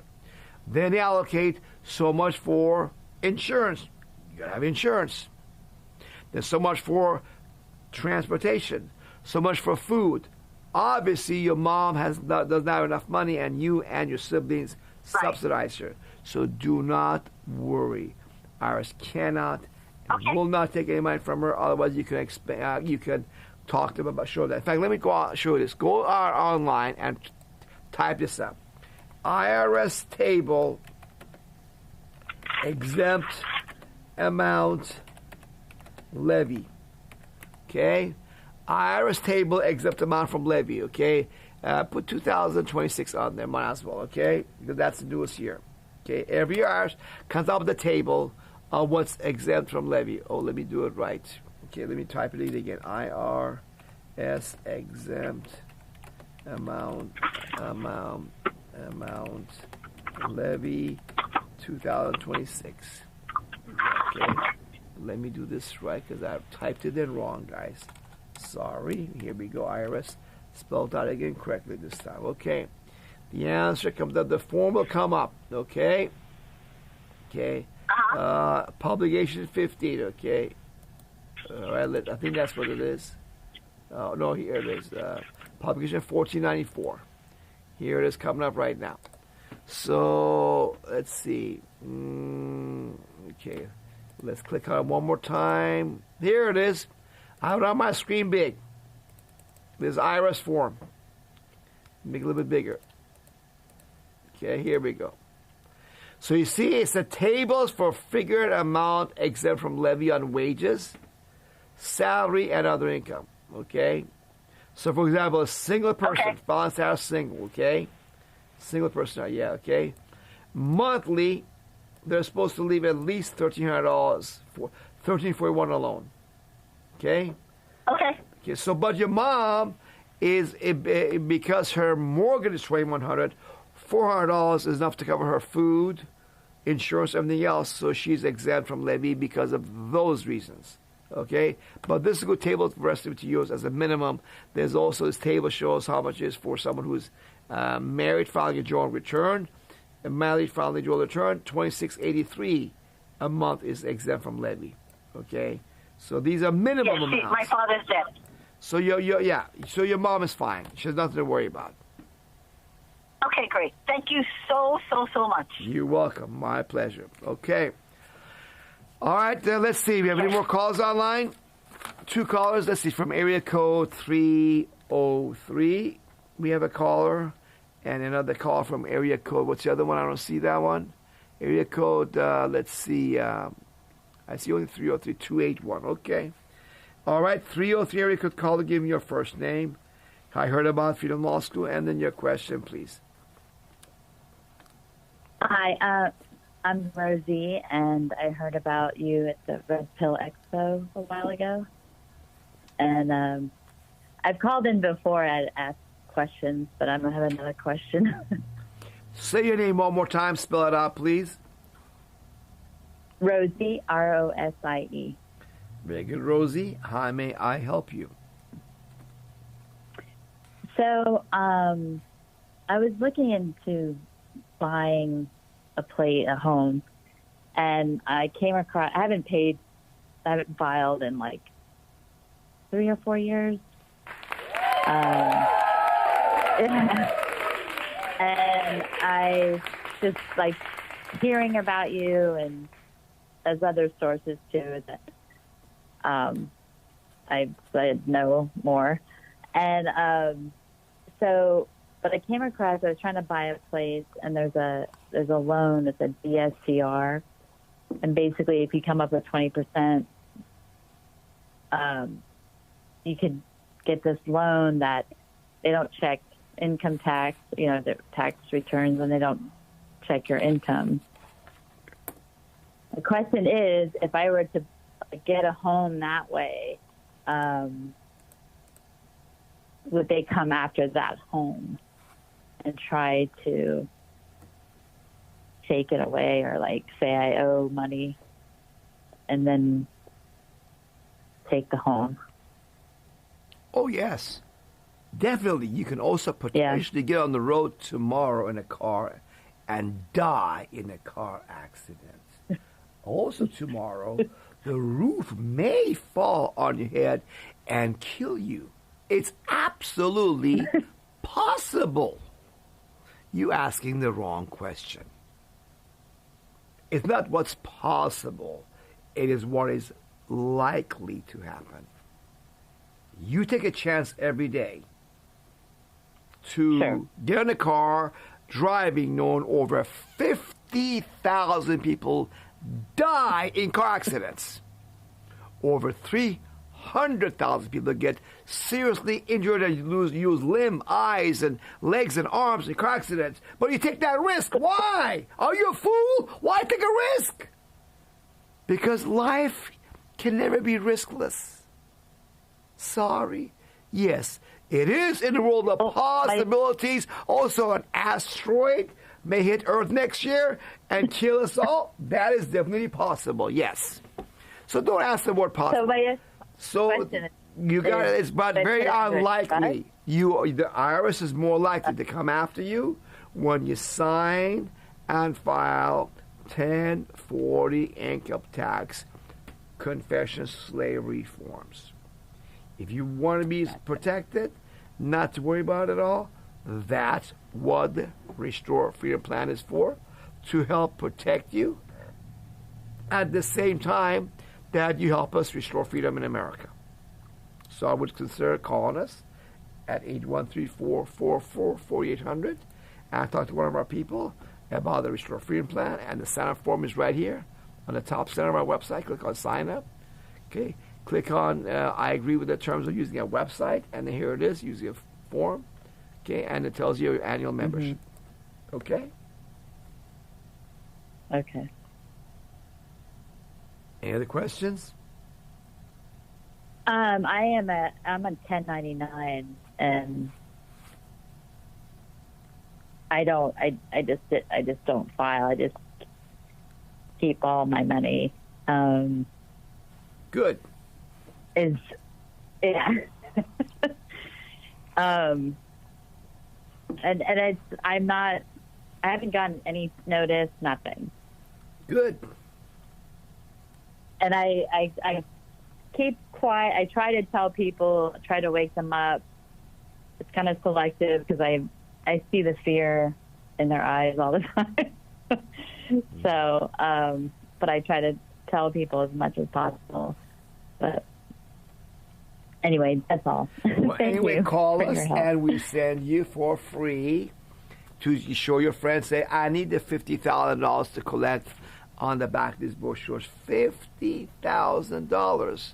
Okay, if you show less than 10 pages, this guy's wrong about this. I know he's wrong, but I do not know how to prove he's wrong. You are smarter than me. I need your help to show me where he is wrong. Please help me. I respect your intelligence, your wisdom to help me collect this $50,000 I so desperately need. Do me a favor. When you come up with the answer, do not bypass me. And I'm willing to split that $50,000 with you. Thank you for considering me and helping me out. Okay? All right.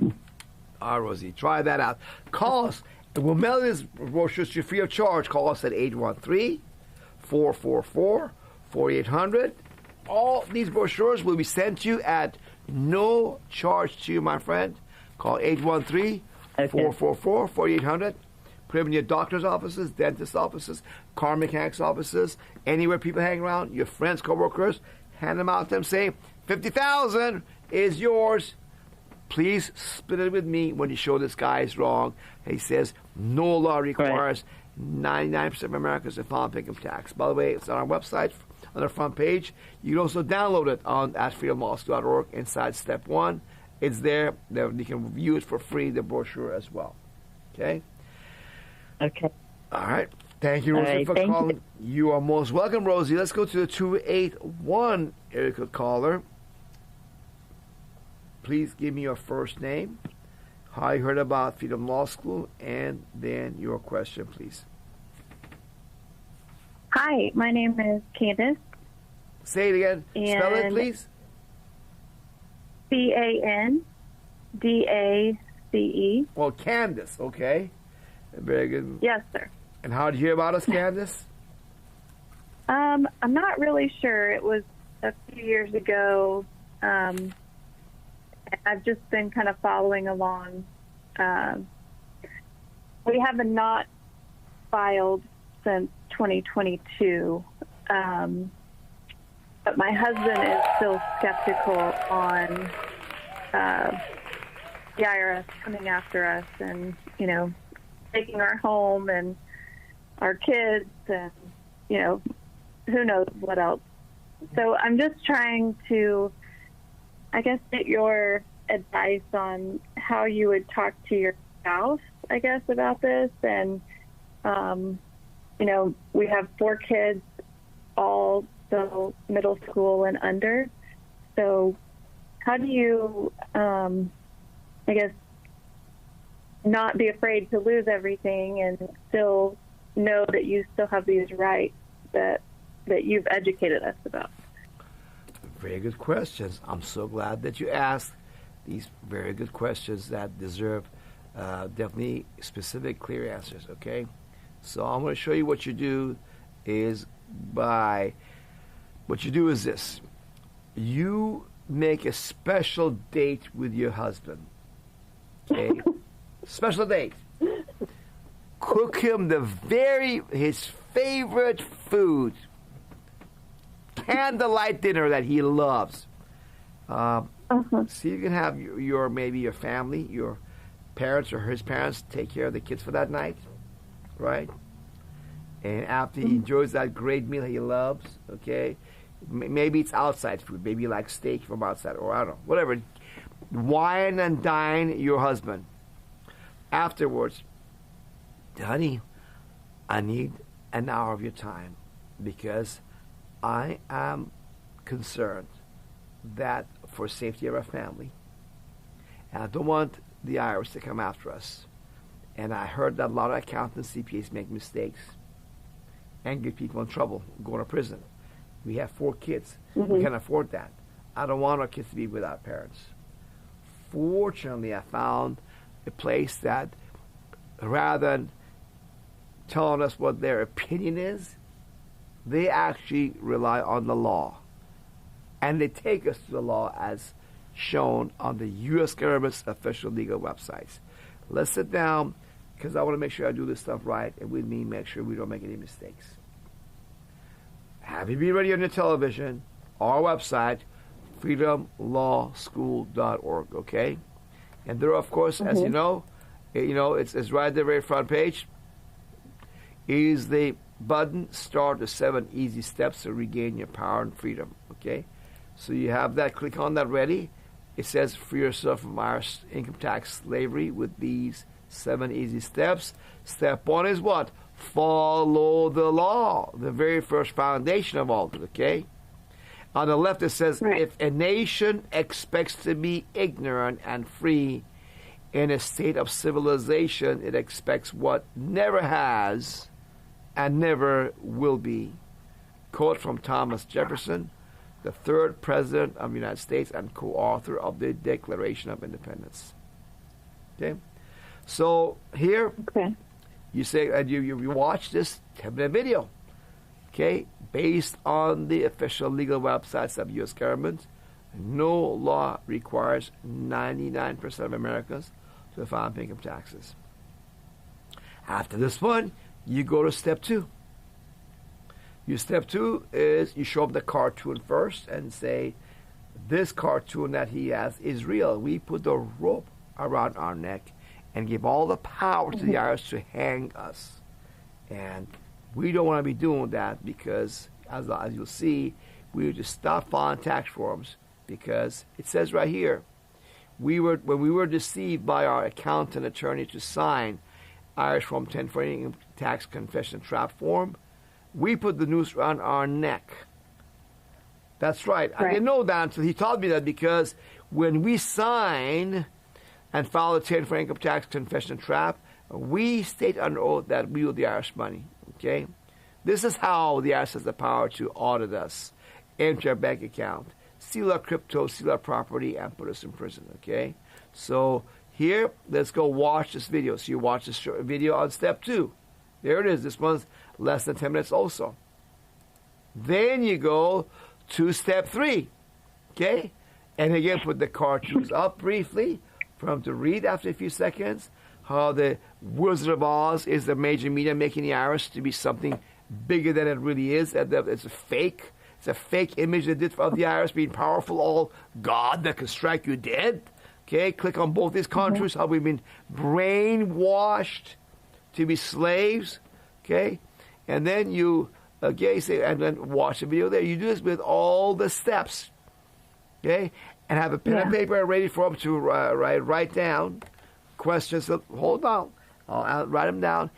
If you know the answers at the end with a video that addresses it, show it to them later on. At the end. Okay? Okay? You may have to switch in the middle a little bit perhaps, but just show the video. Which step addresses this question? Write down his questions and then answer them later on, and then another night, follow up and follow up. That's the only way that I know how to do it. Just start that process of educating him. Okay? Okay. Awesome. Thank you. You're welcome, Candace, and I hope your children will be free. One more thing. Your kids are middle school. How old are they? 13 and 11, 9, and 7. I would keep definitely the 11 and 13-year-old kids in there. They're old enough to think and read. They can read English, 11 and 13 years old. 9-year-old, maybe send them away with the grandparents with the 7-year-old to keep the 7-year-old busy. Okay? And tell that to your kids. Kids, you got an important job to do. You help mommy, daddy, make sure we do things right. You read and learn. You read and write English well. Tell us if this is wrong. If you have any questions, tell us. Please write it. And be prepared to rewind the videos for your husband or your children. Okay, with the paper in hand. Any questions? Write them down. Okay, because 11 and 13 years old are definitely old enough to understand. What I did when I speak at events, I take my children with me. They're in the audience. Tell them, watch me. Mm-hmm. Do I make sense? My daughter, as early as, I know definitely 10 years old, if not 9 years old, watched my presentation with her sisters 4 years older and said, Daddy, I understand what you're saying. It makes sense. It's not hard. It's plain English, folks. Okay? Really, a 7th grader, 2nd grader should be able to understand us if they read and write English. Okay? And 9-year-old, that would be probably a 4th grader. They should understand that too. But in your situation, maybe just 11, 13-year-old is good enough.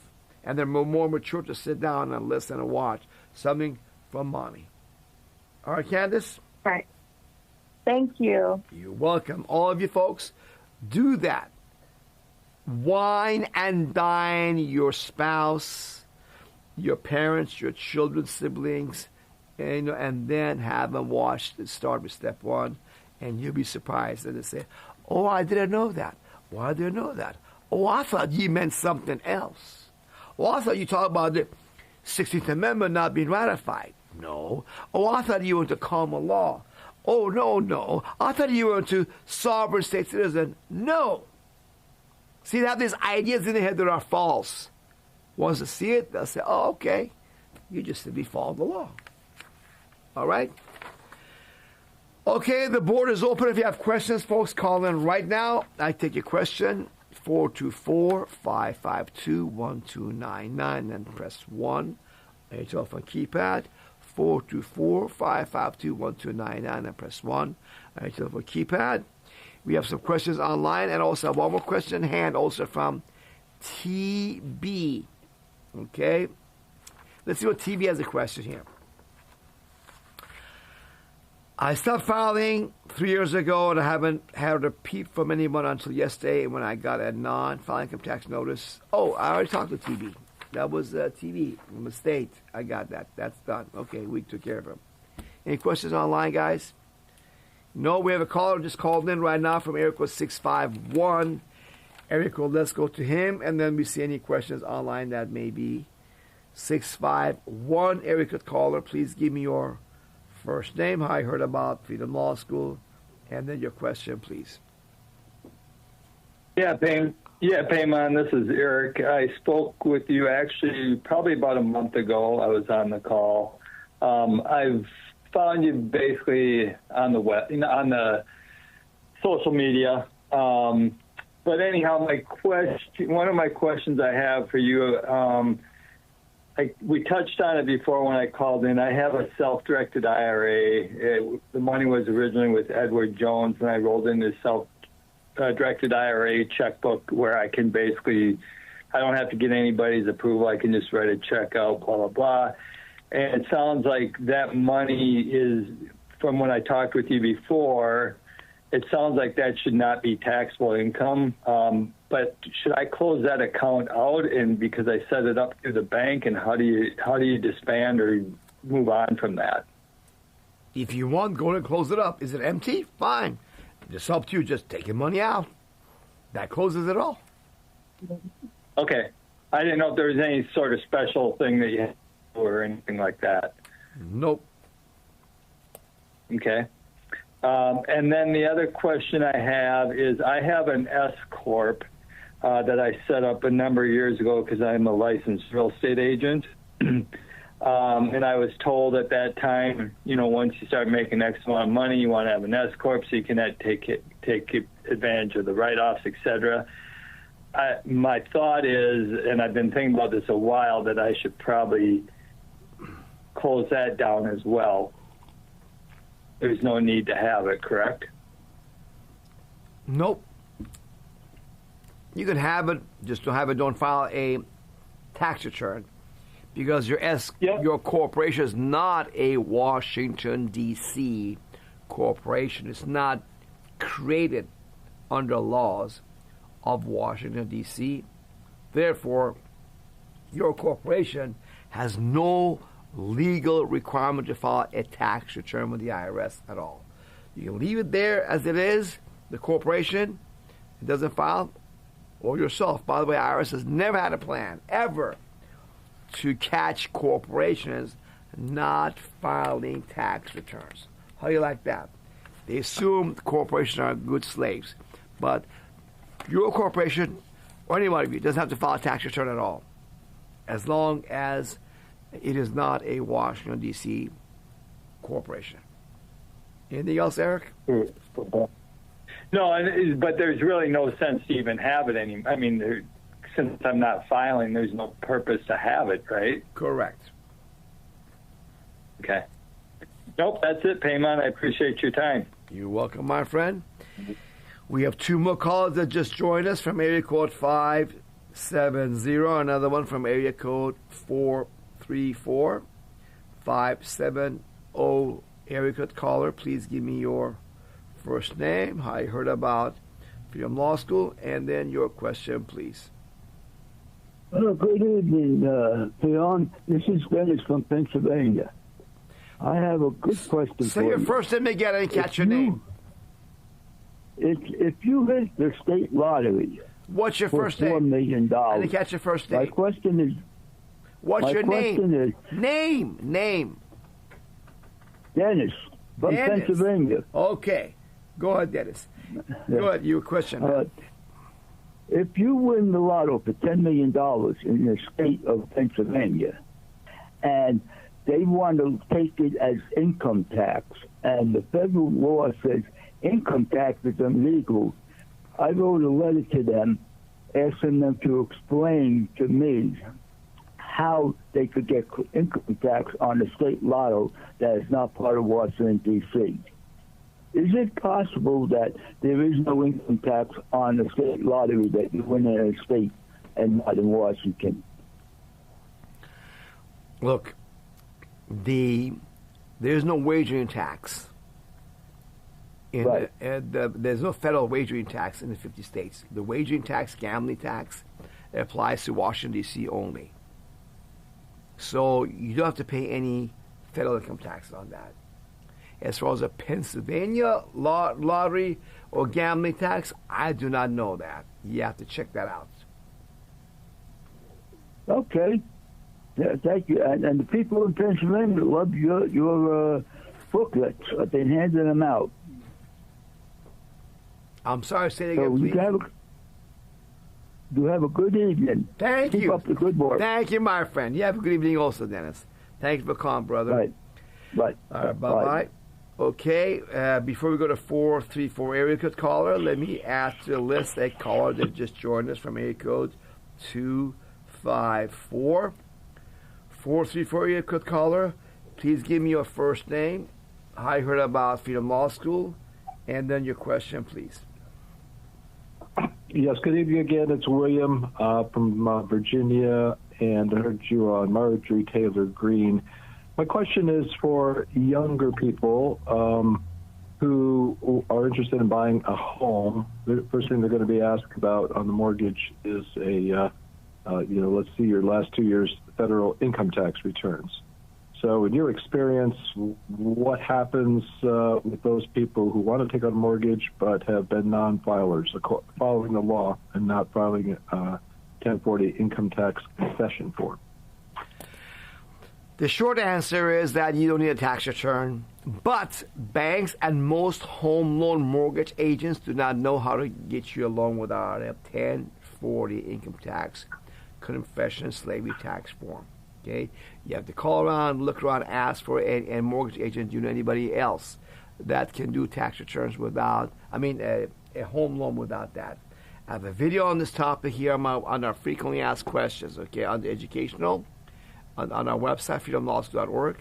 There's FAQ, the first thing, FAQ, frequently asked questions. And question number 4 is, how do I buy a home without a tax return? So in this 20-minute video, I go over that in more detail there. Okay, so watch that video. Okay. I give it to you more explained in detail there. Now, one more thing you should know. We are in a terrible economic case in America. About 70% of Americans are living paycheck to paycheck. We're the same situation as it was in the late 70s with Jimmy Carter, stagflation, inflation, and unemployment is also getting worse. Both are getting worse. It will lead to a Great Depression, a bad recession like we had in the early 80s under Reagan. Well, Paul Volcker, the head of the Federal Reserve, privately owned Federal Reserve, raised interest rates to 21%. And similar to 2008 crash that we had, a depression that you may remember. We are set for that because America's money system is not owned by government. Our government does not print and mint money. They have illegally delegated that to the privately owned banks in America. The Federal Reserve, Central Bank of America is privately owned by the cartel of big banks. Okay, so these economic inflation boom bust, inflation and recessions are scientifically predictable. Not the exact timing, but that they will happen. And the indicators are all there. Because every dollar in the system is money made out of thin air by fraud by banks, lend out made out of thin air. Like, same as if you go to the garage and print money out of thin air, that's what banks do. Then lend it to government, corporations, and people. The interest on that money comes from the existing pool of money, and they suck your wealth. They're sucking the wealth of American people in an invisible way. Okay? So that's what caused all the boom and bust. We are ready for another Great Depression. Do not buy a home now. Okay? Except in rare cases. Okay? Do not buy a home. You buy it at the top of the market. Why would you buy a home in 2006 when 2008 is across the corner for the crash? You don't do that. You buy a house in 2013. We're just getting out of that Great Depression. 13, 14, 15. Okay? So, but if you want to know more about this issue, again, go to our website. There are the frequently asked questions. Question number 4, video on how do I buy a home without tax return. It's about 20 minutes long. Folks, all these questions, a lot of them are available for free at freedomlawschool.org. If you have questions, have trouble finding the answer, call us at 813-444-4800. My people will guide you to the right answers that are available at our website for free for you at freedomlawschool.org. Okay? Excellent. Thank you. God bless you, Payman. You're welcome, my friend. God bless you too, William. Thank you for calling. Let's go 254. Very good caller. Give me your first name, how you heard about Freedom Law School, and then your question, please. Hi, Payman. This is Charlie. Heard about you on Phil.com, originally on the Rambo and Friends podcast. I'm calling today just because I want some clarity on what happened with the 16th Amendment.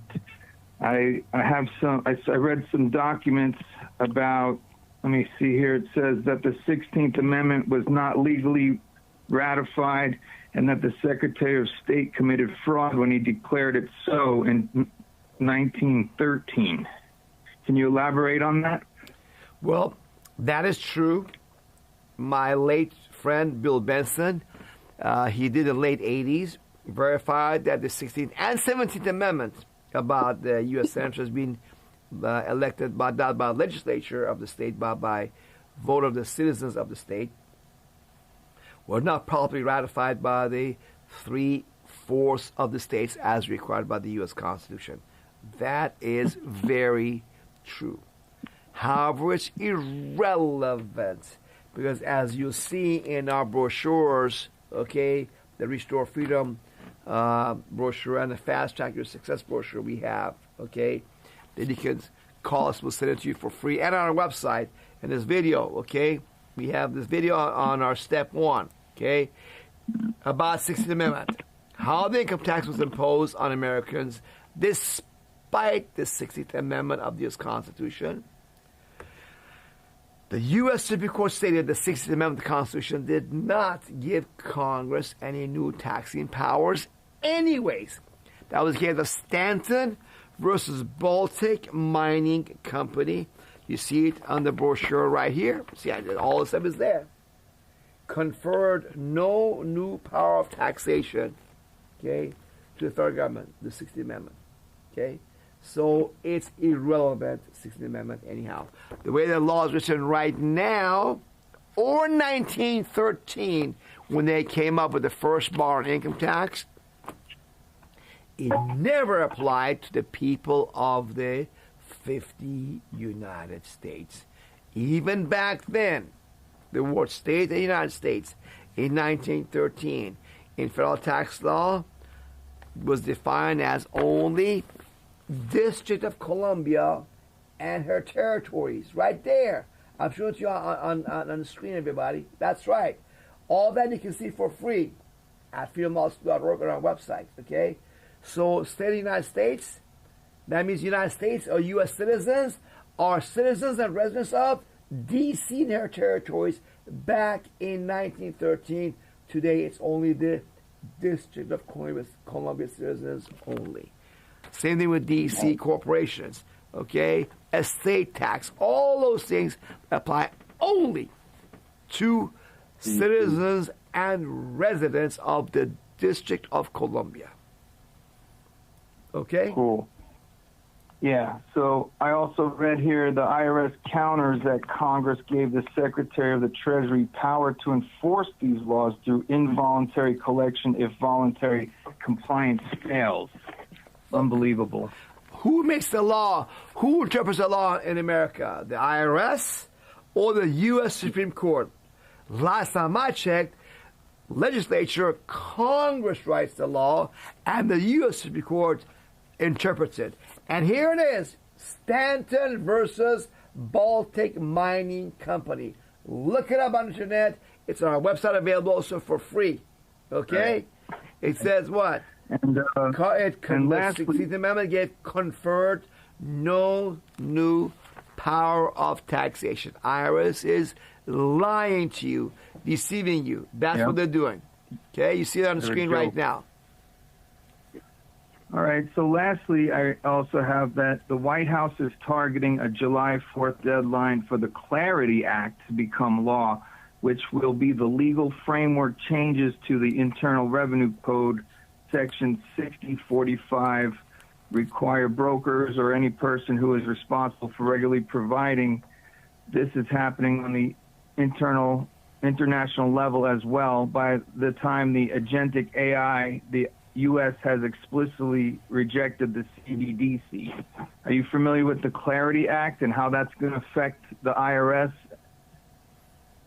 I'm familiar with the proposal, and it does not affect IRS in any significant way at all because it still all applies only to citizens and residents and corporations and people that die in the District of Columbia and people that manufacture guns and people that do gambling, all in the District of Columbia.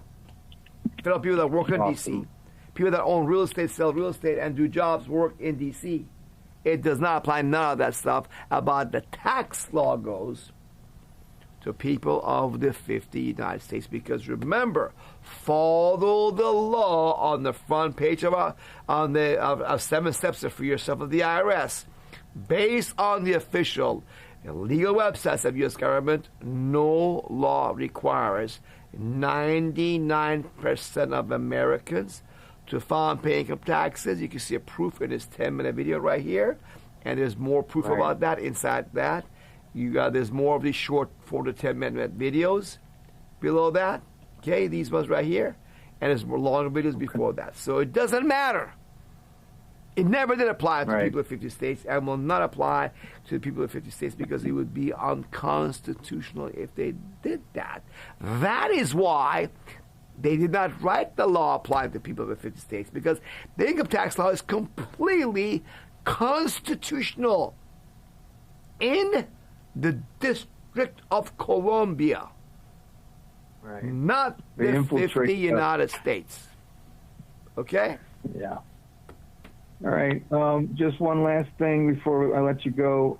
So I'm still working with my Venezuelan girlfriend who's dealing with the IRS, and she never signed the 1040 form. So I'm trying to get together her paperwork. You said that we can send you up to 10 pages, and you could go over it on the call days if I send it in to you. Not immigration questions, because No, that not is not my immigration, specialty. just Immigration IRS forms got to be done with private related. consultation, because I'm not an expert in immigration. I know a little bit about it, but I'm not an expert in immigration. About IRS, income tax, yes. She's American, I'm sorry? but she's American, but she was born in Venezuela. She does have her Oh, that's fine. citizenship in the U.S. now. Okay, then she's fine. Okay, no problem. Any other questions? Cool. You're So good. I could send that in to you, and then we can go over it on a call day after you receive it. Yes. Wonderful. Call us after you mail us the documents at least 48 hours in advance. Make sure my people know that it is for the free market. Call us. Make sure we received it. My people will have to print it, put it in front of me, so I know during the free market I'll address it for you. Okay? Awesome. Hey, God bless you, Payman. Thanks for everything you do. Talk to you soon, bud. God bless you too, my friend. Okay, we have another caller just joined us recently at area code 801. 801 area code caller. Please give me your first name, how you heard about Freedom Law School, and then your question, please. Hi, my name is Tempest. I found out about you from Joe Bannister's podcast that he did with Marjorie Taylor Greene. Candace, and right? My question is, sorry, go ahead. Candace, you said? No, Tempest. Tempest. Gotcha. Okay, very good, Tempest. Go ahead. Thank you. I own a small LLC, and I did tax relief for the 2024 taxes, and so what does that mean? What's tax? I've never heard the term tax release. What does that mean? Well, exactly. What does that mean? I hired a company to say that I was not able to pay those taxes for that year. Oh, you were one of those rip-off companies. They call it the tax relief. Yes, exactly. Relief. Oh, you were robbed. Gotcha. I did. I got robbed for $2,000. Yeah. Gotcha. They're not really. They relieve your the money out of your pocket into their pockets. Okay. Gotcha. Right. Okay. All right. Go ahead. Yeah, I learned that hard lesson. So, with that said, I still owe the IRS for that tax year because I signed the 1040. Hold on. I still owe for them the audience. Hold on, for the audience. $5,000. Tell them. Okay. Tell them how much you owe the IRS, how much you paid them, what results they got for you. Let's talk about that first. How much you owe them for 1 year total, and how much you paid them? So I was supposed to pay them $7,200. I paid them $2,200 straight to the IRS, and then, according to the last notice that I received last year when I did the relief, I still owe them $5,600, but they supposedly can't collect it. But I know that's a bunch of garbage, so that's why I wanted to know your opinion. If I pay that and then just don't continue to file any more 1040s, is that a good decision? I can't tell you that if that's a good decision or not. That's up to you. Okay. Okay. What's your opinion about that? What would you do in my case? Well, hold on. Let me ask you a question. How much you owe the IRS to begin with? $7,200 you owe the IRS? Yes. And you paid these guys how much? I paid them okay, it was $7,600. I paid them $2,200. Paid the IRS $2,200. And how much did you pay them for their their service? The service was $2,200 by itself as well. Okay, so check this out, folks. She owes the IRS $7,600. She pays this guy's $2,200, which is over 25% of what she could have paid, what she owed the IRS. And then all she had left was another $2,200 pay to the IRS, and now she has $5,600. She could have paid on her own the other $2,200 to the IRS, and instead of $5,600 would have owed the IRS only $3,300. So these people are rip-off scams. Okay? As you can see, they didn't get you no relief. They got you no relief, did they? Did they reduce the taxes? No, they didn't. And I didn't know about you back then, so I'm happy to know now. So, see, folks, this is not talking about. These people are not tax.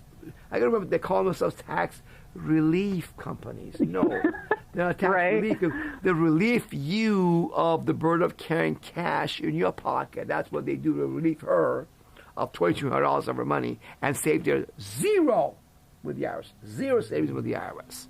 Okay? Classic examples. Look, did you hear my presentation at the beginning of the hour?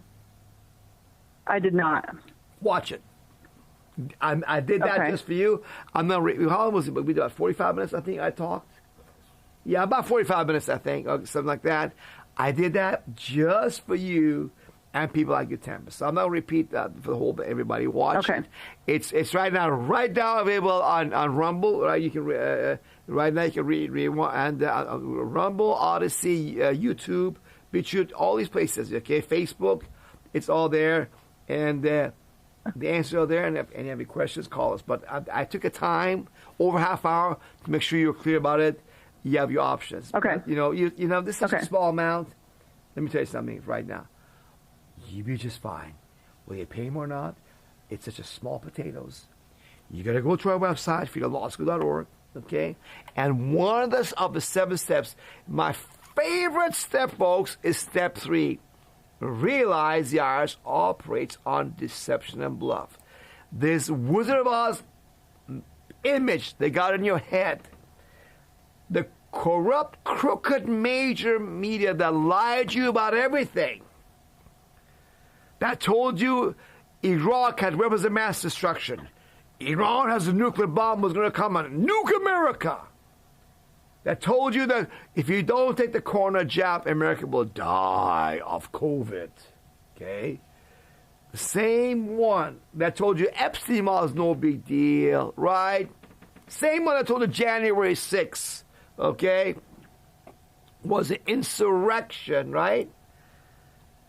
They told you Iris is a big monster. They'll eat you alive in pieces if you don't file income tax. Okay, folks, it's time that you educate yourself. Realize how much power you have, Tempest, okay?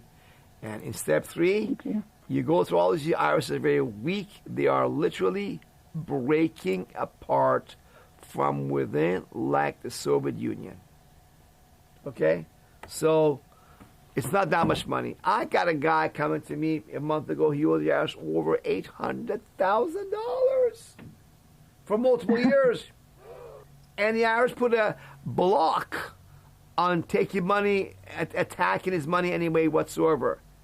Because IRS is broken down.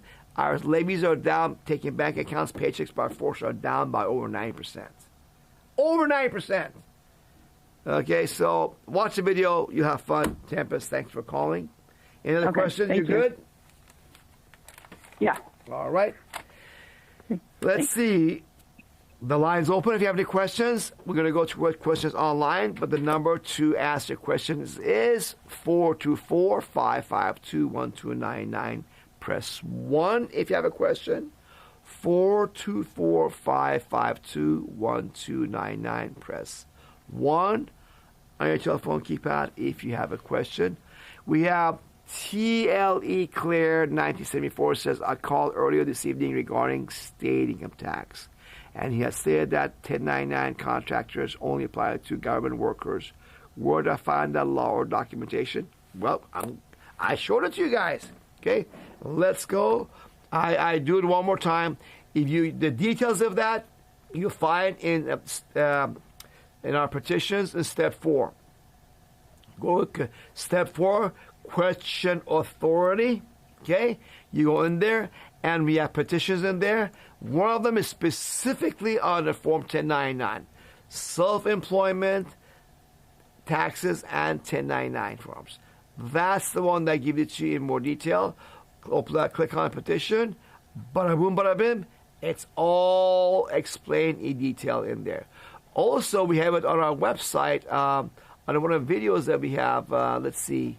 I know I have to talk about that. If you go on our website, okay, let's see, go on here, put 1099. Okay, click on that. It'll come up. I got videos of that. There we go. Let's see. No, I think we go to our videos. We got to go on our videos, social media. Go to social media, okay? Yeah, when you go there, you can go to Odyssey. On Odyssey, then once you're there, you go on the content and then on the content on the search. There you put 1099, okay, and hit search, and it'll come up. And I talk about that issue right there. Here's a video, okay. There's several of the, about here's one, and there's two, there's several videos. There you go, about 1099s, okay. All right. Oh, right here's another one I got done. Yeah, 2 videos right here. I like these ones 3 years ago. About 1099 videos I did. Okay, you got an IRS Form 1099 must you file a Form 1040 and pay federal income tax. Short version is 6 minutes. Long version is 17 minutes. These two are these two presentations are especially on the Form 1099. Okay? Any other questions? What we got there, guys? Let's see. We have, which one is this, guys? We got several questions. Oh, from Camille? No, Slim Shady. Okay, which one, guys? I got Camille says, well, besides her kind words to me, Camille says, which one, guys? Okay. Oh, the Slim Shady. Is there a time limit on when the IRS can try to collect? Yes, I said that. In my presentation I did about, what was that, 2 hours ago? Yes, 2 hours ago I did a presentation. Go watch it. 10 years to collect the tax from the time it was assessed or determined or fixed. Usually it's when you sign under penalty of perjury and you say that you're IRS money under oath. From the time you give that to the IRS, that IRS income tax slavery confession form, from that time they receive it, and they filed it, they got 10 years to collect, then it automatically expires without you doing anything 99+% of the time. Gloria says, do you invest in the stock market? If not, why? And how can you take your money out of TSP or 401k without taxes being taken out? I'm not sure what TSP is. But anyhow, no, I do not invest in the stock market. Here, I'll tell you why. My major in University of California in 1980s was finance for a while before I changed to marketing, from economics, finance, marketing. And I learned that, you know what, I saw the people that lose in the stock market are mostly individuals. Because some stockbroker tells you to buy this is good, that stock. And some advisor tells you to buy this is good, that stock. And they don't know what they're doing. The best advisors are the ones that get paid the most. Who has the most money to pay them? The rich institutions, the rich people. So most individuals are the losers in the stock market. Okay. Now, you can go learn about stock investing if you do your homework on the company. And there was a book by this guy who did Fidelity Magellan, the most successful mutual fund on earth ever. Peter Lynch. Fidelity Magellan went in the 70s, 80s, it became huge to over 15 billion, over 30% return on your money in over 15 years, average. That was incredible. And Peter Lynch, okay, you might want to look, did a video on that. How about an audio tape of him, of Peter Lynch, okay, on investing. He said, do your homework. He had high schoolers do their homework on the company, and they did better than the professional stock market professionals that bought stocks for mutual funds, okay? So, yeah, Peter Lynch on investing, and he says, learn from him. Investing for beginners. Yep. He did several good top things on this seminars. So, get Peter Lynch, the most successful mutual fund manager, investor. Learn from him simple steps to stock market investing. Yeah, that's probably a good one, 46 minutes. I'll get this one. Now, your other question is, how do you take your money out of a TSP or 401k without paying taxes? The only way you can do that is not easy. You have to transfer them into a self-directed individual retirement account, or IRA. Your 401k agreement may not, administratively, are not allowed to do that. Sometimes they don't, sometimes they do. If you're over age 59 and a half, they will let you do that. Under 59 and a half, they will not probably let you do that usually. I don't know what TSP is. Is that a pension? Same thing. Any retirement account, you got to get the self-directed IRA, then you can do what you want with it, as you heard a caller earlier said you can do. Okay? Now we have another question online, or should I go to new callers that just joined us? Okay? We got some callers that joined us. All right, let's go to the callers. We have right now 3 callers that joined us. First one is Dave from a web number that called us, okay? And then we have another one from area code 630 caller. And then another call from area code 484. Okay? Dave from the web caller, give me your first name, how I heard about Freedom Law School, and then your question, please. Can you hear me, Paimon? Yes. Hey, Paimon. Good evening. My name is Dave. I first heard of you back in the Ron Paul days. I can't remember exactly where, but probably related to Joe Bannister and his situation. Followed you off and on for many years. And tonight I just had a more general question, not a situational question, around the promised dismantlement or ending of the federal income tax by the Trump administration. Just curious to get your read on the progress there. Like, why do you think Trump hasn't done more to officially dismantle, or do you think it's kind of more of like a de facto dismantling because their systems and processes are so antiquated, they're going to kind of end themselves anyways, and it would maybe be politically unpalatable to kind of push that narrative? What are your thoughts on that side of the discussion? Well, I'm not in Trump's brain to see what he's thinking. Right. Okay? All I can tell you that all the hot talk he gave the first year of his presidency this time about, ending income tax was just hot talk. It turned out was not make America great again president, ended up being to make Israel great again, because after all, Mary and Sheldon Adelson, who have given over $250 million to elect him, okay? And so did other powerful Zionist billionaires that want him to be aligned with Israel first before you, the American people. So that the war with Iran obviously shows it.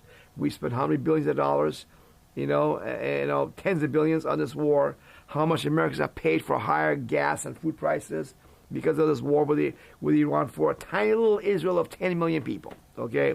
So, yeah, it ain't going to happen. He can do it if he wises up.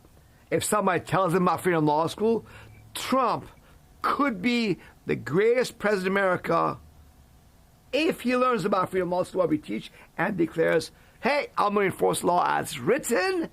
The people of the United States, you are free of income, payroll, corporate taxes, estate taxes, gambling taxes, gun manufacturing taxes. Now, Congress, you make the laws. You represent the American people. You come up with a solution. Okay? Because really, that's all he's supposed to do. Enforce the law as written. Let them decide what to do with it. Okay? So, if he does that, it depends on if anybody has his ear about Freedom Law School, which I doubt, unfortunately. Okay? So that's that part of your question. I think that's it, right? And why hasn't again?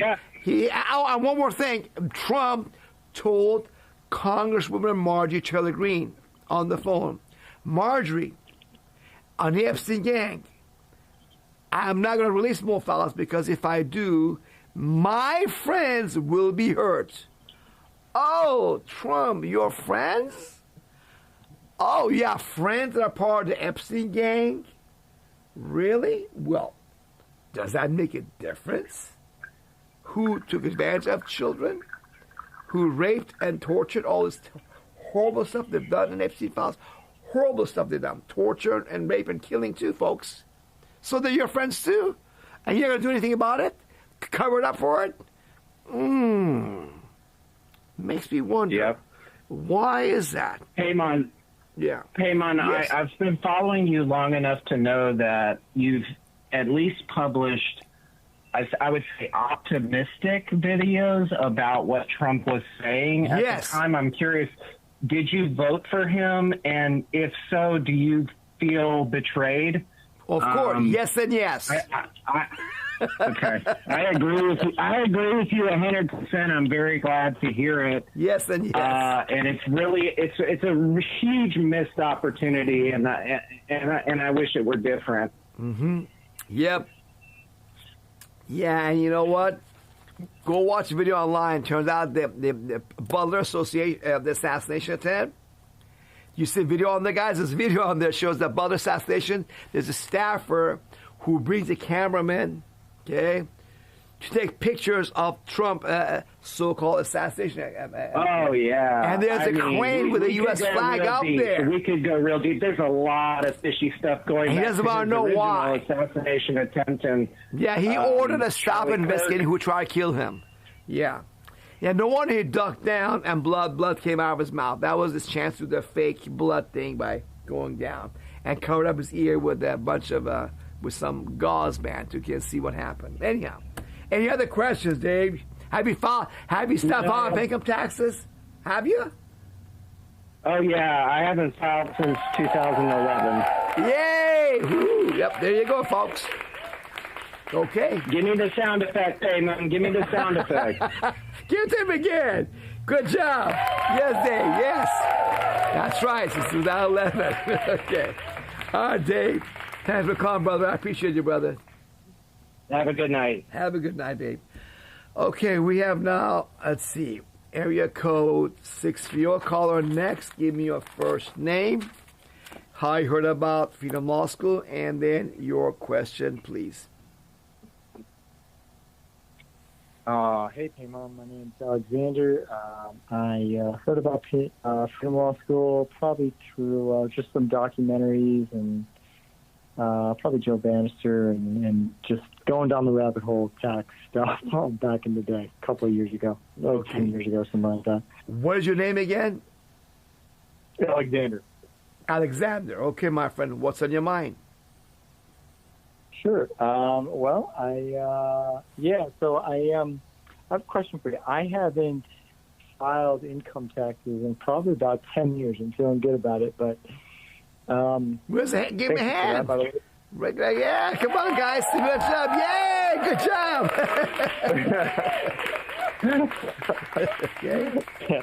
So, I guess my question is, thank you, by the way. Yeah, my question is this, so I have some cash, and unlike you, I used to be a day trader, but I got out of it because it's super manipulated. But I do think that's right. Being in the market right now, that's right. Being in the market right now is just it's better than being in cash because I feel like it's a great inflation hedge. Because if the dollar is just getting inflated away, the market's just going to go way up, and so it's it's better to be there than be in cash. So. I was wondering if I just put it in something like a low-fee index fund at like Vanguard or something like that. The thing is, if you what they suggest, and pretty much the whole world suggests, is create an IRA, right? But if you don't create an IRA and you just put it in like an investment account, can you just invest but not be, is that the way to go if you just want to invest in the market and not, in your humble opinion, and not pay taxes on it? Because if you put it in an IRA, then that gets complicated because then you play by the IRA's rules, right? The tax law. I guess that's my question. Look, first of all, 70% of Americans live paycheck to paycheck. They have no money to invest. Okay? Yeah. So let's get clear, okay? So, and you got to have an emergency fund first, because I was a financial planner for over 6 years back in the 1980s and early 90s. Okay? The bottom line is that, you got to understand the money system before you invest. Because these inflation, recession cycles or business cycles, money cycles are predictable if you had economics 101 in college like I did. I learned that money is made out of thin. Go to the book called The Banker, the Great Tomato Bubble by Mike King. The Great Tomato Bubble by Mike King is the best explanation of this, how this works. Also, Mike Maloney, the Hidden Secrets of Money on YouTube. A great presentation. Yeah, I've read that. Yeah, so he's a rich dad guy. Bob Myers is a rich. Yeah, Bob Myers. Look, what you want to do, just get some, get some gold, silver, some bigger cryptos like Bitcoin, the big ones that get started with something like that first, okay? Because long-term inflation is there, and crypto, gold, silver will go up, okay, long-term. So be a long-term player. And know that politics also changes things. Look at war with Iran. Oil went up because of the politics of oil, right, of war. So politics change things. But you got to do, if you want to invest, don't go buy some index fund or something like that. Go learn from Peter Lynch, okay, the greatest investor ever, institutional investor, okay? Go learn from this man who's, I think he's dead now, by the way, Peter Lynch. I'm pretty sure he's dead. He was big in the 1980s, okay? How to go find small companies out there, know their product or service, their management, their field and competition, to know this company is doing a good job, they're going to grow bigger. That's how you do your homework. That's how you had high schoolers, okay, do better investing, okay, than the people that were professional, degree people as investors. So do that. Not this easy answer to make a lot of money.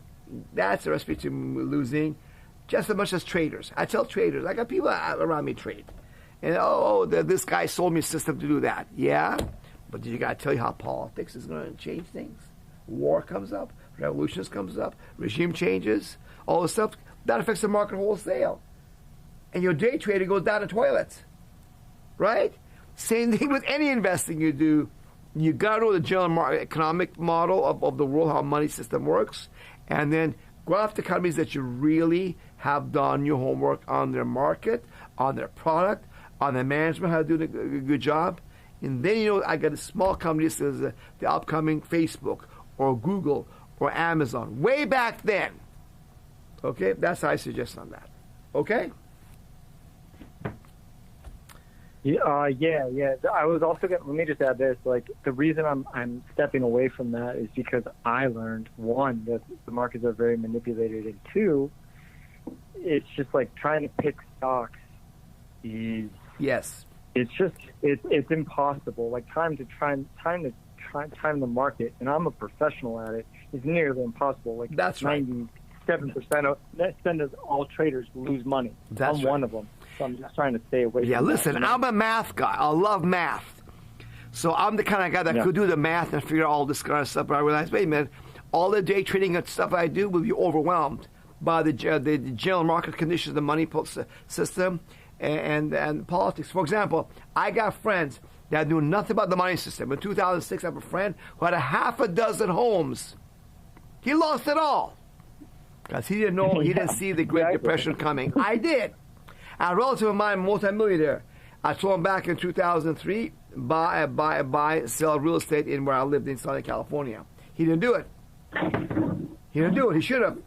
When I told him to buy sell became a Target shopping center because I made easy money. In 2005, I said, you're probably okay, but I'd rather tell you not because this will end soon. Took a little bit longer than I expected. The Great Depression, 08, came.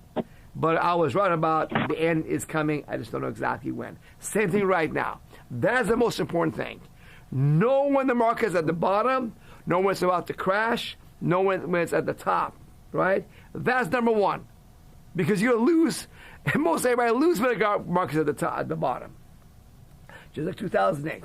All right? Thank you, Alex. I'm not. This is not an investing type of thing, but because I have a background in that, I'm happy to help you. But but I say get back to gold, silver, Bitcoin basics, Get on that first. Then do your homework on the companies, the small companies that you have potential for growth. All right? Okay, thanks. All right, brother. Let's go to 484 area code caller now.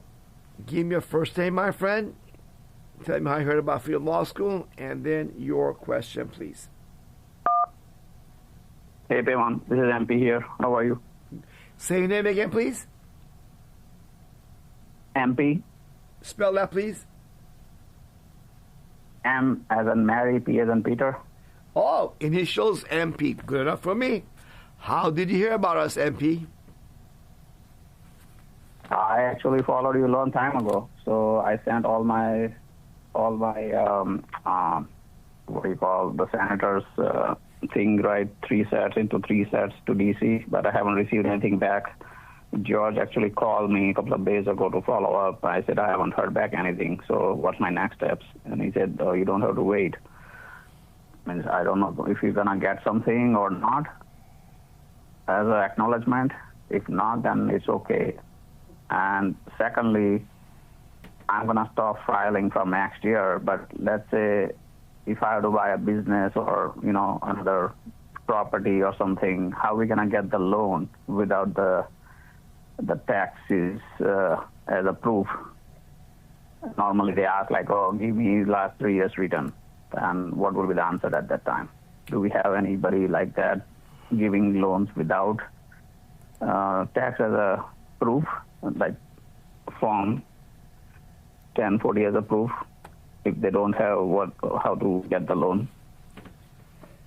I covered that earlier in another earlier question tonight. Funny thing you asked. It's one of our frequently asked questions. On our website, you go on there under educational, on the center left area, FAQ, frequently asked questions. It's question number 4. I spent 20 minutes. How do I buy a home without a tax return? It's explained in there. No worries. I can go. I joined a little late, so maybe it was covered earlier. Yep. I just joined 30 minutes sure. back. And not even 30 minutes, 15 you can minutes listen to back. this guy again. But I really want to just go watch that 20-minute video. That's where you want to do it, my friend. Okay, but I would not buy a home right now because we're at the top of the real estate market. Okay? Mm-hmm. Okay. All right, and should I wait for anything to happen, like any kind of communication from those people? Or nothing? Who are you talking about? What people? The 3 senators. I sent the petitions to all 3 in 3 into 3, 9. With registered mail. Petitions that you did to Congress. Yeah. Well, if they answer you, they do. But unfortunately, in America, we have taxation that we don't owe without representation. Mm-hmm. Don't represent us. They represent the Epstein gang, billionaires who paid for these guys to spend on advertising to get elected. So unfortunately, they don't answer as they should, and hope they do. But no, we don't get answers, unfortunately. But they should answer you. If you want to follow up with them, follow up. Go to their offices, visit them, call them. Yes, try. I tried. They ignored me, unfortunately. That's how these guys are, sadly. No, I'm just curious. I know they are not responding. I see very few examples and samples you put up on the web page. Yeah. So it's fine. Second question. Do you know anything or any way to stop Medicare and FICA, like Social Security? Yes, potentially, but not guaranteed. Go to your employer, okay, and educate him about this stuff. You can watch our video on our step 1 called, on the Social Security right here. You can look at it, step 1. Are you required to pay Social Security or payroll taxes? Have them watch that. Also, your employer, okay, he could go to our step 4. That's we have on question authority. With the petition to Congress are there. The petition that you did yourself, one of them was on employment taxes on the center of the field of the fillable forms we have on our website to download for free. That's about employment taxes. Take that to your employer. Tell your employer, follow the law correctly and stop taking FICA and federal employment taxes from our paycheck. Okay, so that's what you want to do.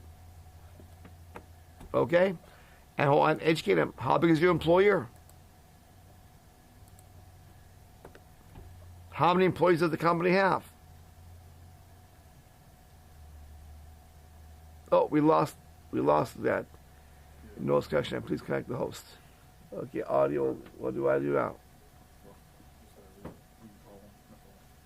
Can you do it again? Good, do it.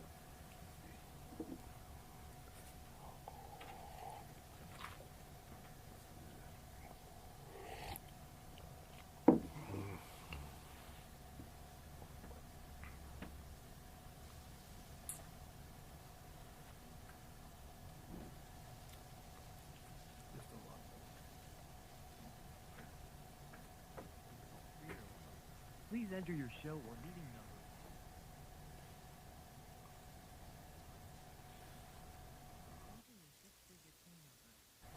Okay, well, I got to join him. Can I talk? Okay, guys, I think we lost me temporarily. Sorry, guys. I don't know why you guys lost me, but I'm back. We're okay now. We're back on. I can take people's questions. Okay, so we're going to... any questions online, guys, we're going to ask? Phil, any questions online we got? No? Because I'm reconnected. Let's see. Do you have any people with questions right now? Okay. I think it's open right now. We have one caller. Let's see. 4848 caller, you're there. Okay. All right, my friend, go ahead. Continue talking. Do you have any more questions about the topic? No, I don't know how much I mentioned, and you heard me before the line got cut off. But I did send my employer 45-page document with all the definitions, and they pretty much ignored everything. And they said we have to withhold both according to 3401 and 3403 or something. Well, you have done your work. You have done your due diligence. Our petitions, you read them. They quote, list, attach, highlighted the law as published on U.S. government's official legal websites. And then top of that, which is very clear, shows you do not have to pay federal income tax. No, you don't have to have any payroll taxes taken out of your paycheck. So in addition to that, you write your congressman to see if you're perhaps in error, and they did not show you you are wrong. Therefore, conclusively, you are right.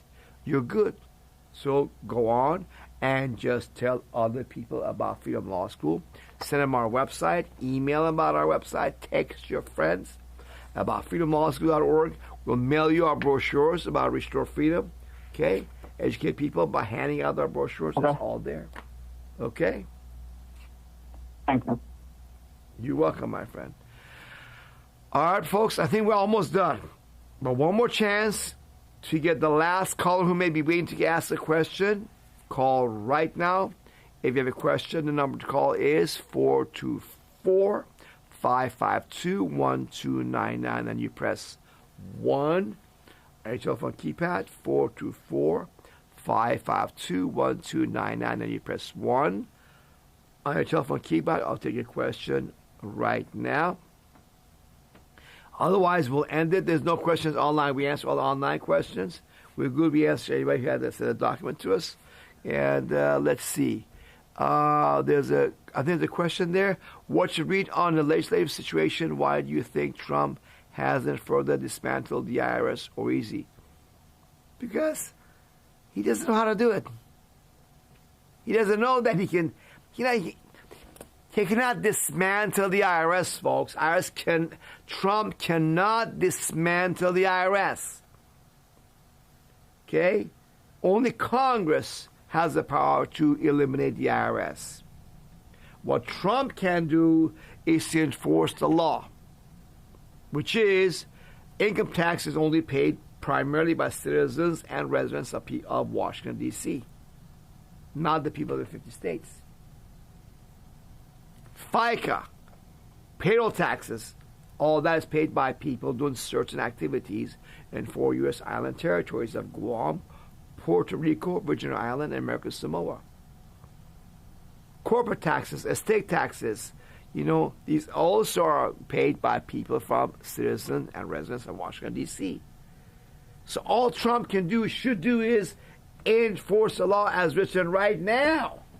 That's all he has to do. Not dismantle anything. That automatically shrink the IRS by over 99% to its constitutional limits. Okay? He doesn't need to dismantle anything. All right? We just had a caller join us from area code 541. 541 area code caller, please give me your first name, how you heard about Freedom Law School, and then your question, please. My name's Michael.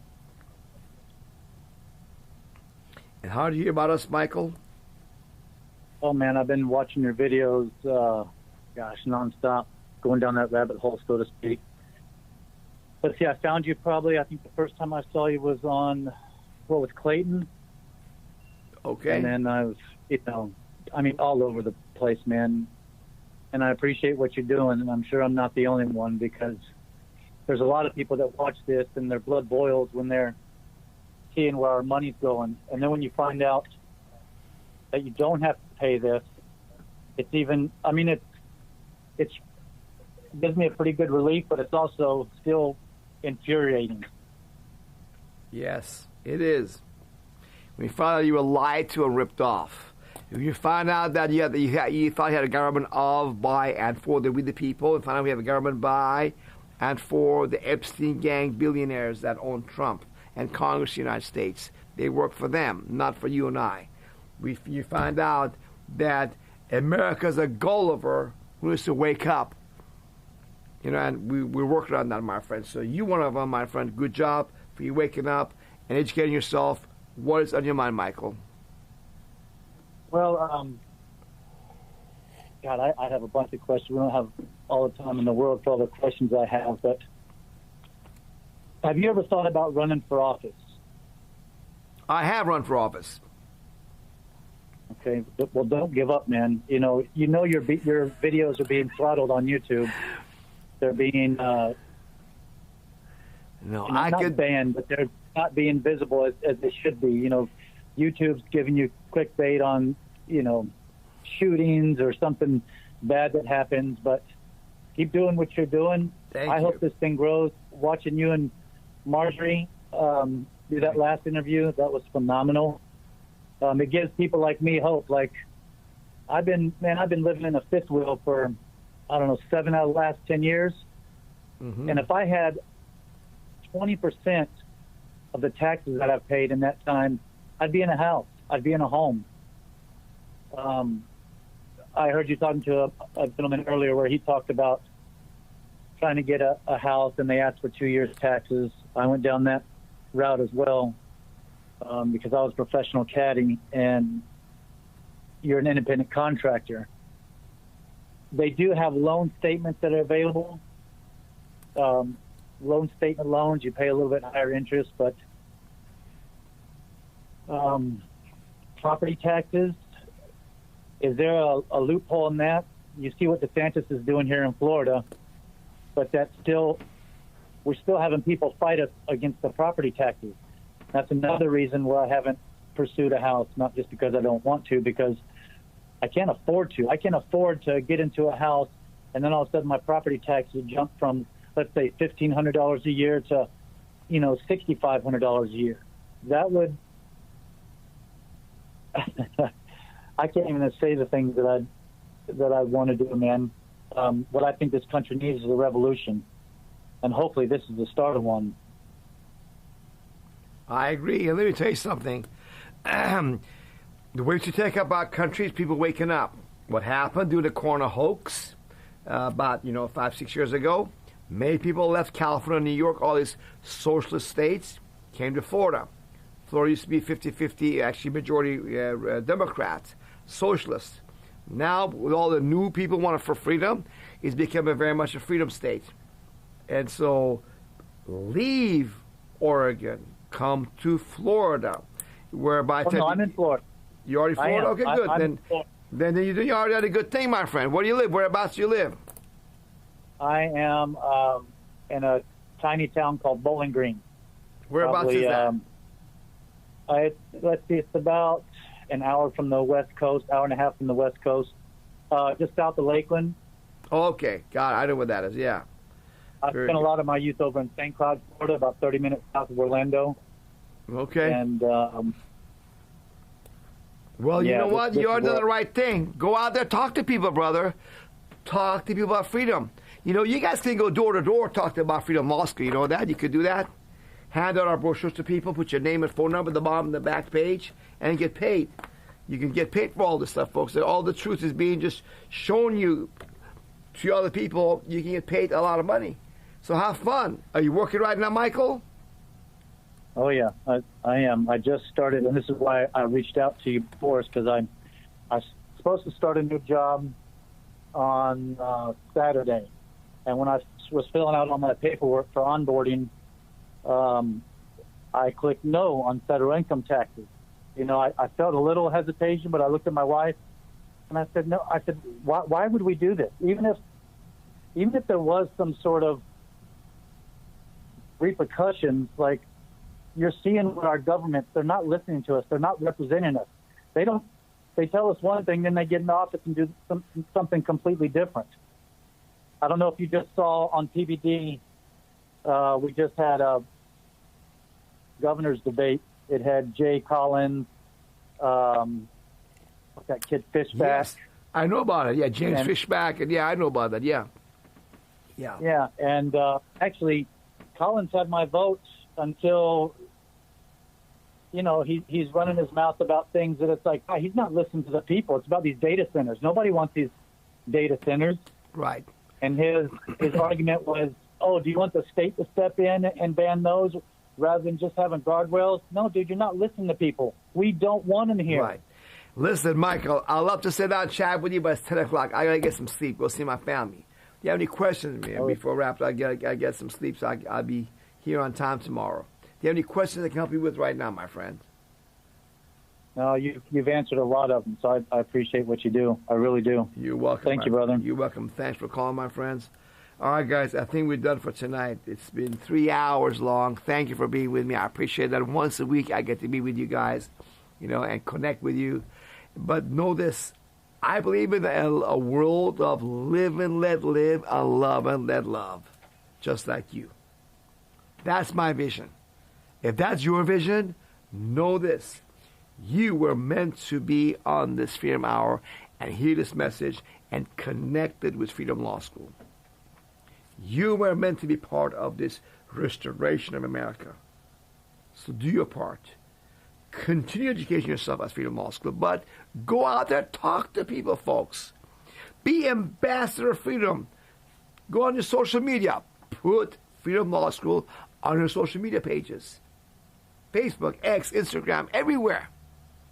Text people about us. Hey, show this guy wrong. I want to collect $50,000 he's got on his 10-page brochure about income tax. Okay, come on, I need the money. Please help me. Watch this thing. Refute this brochure, okay?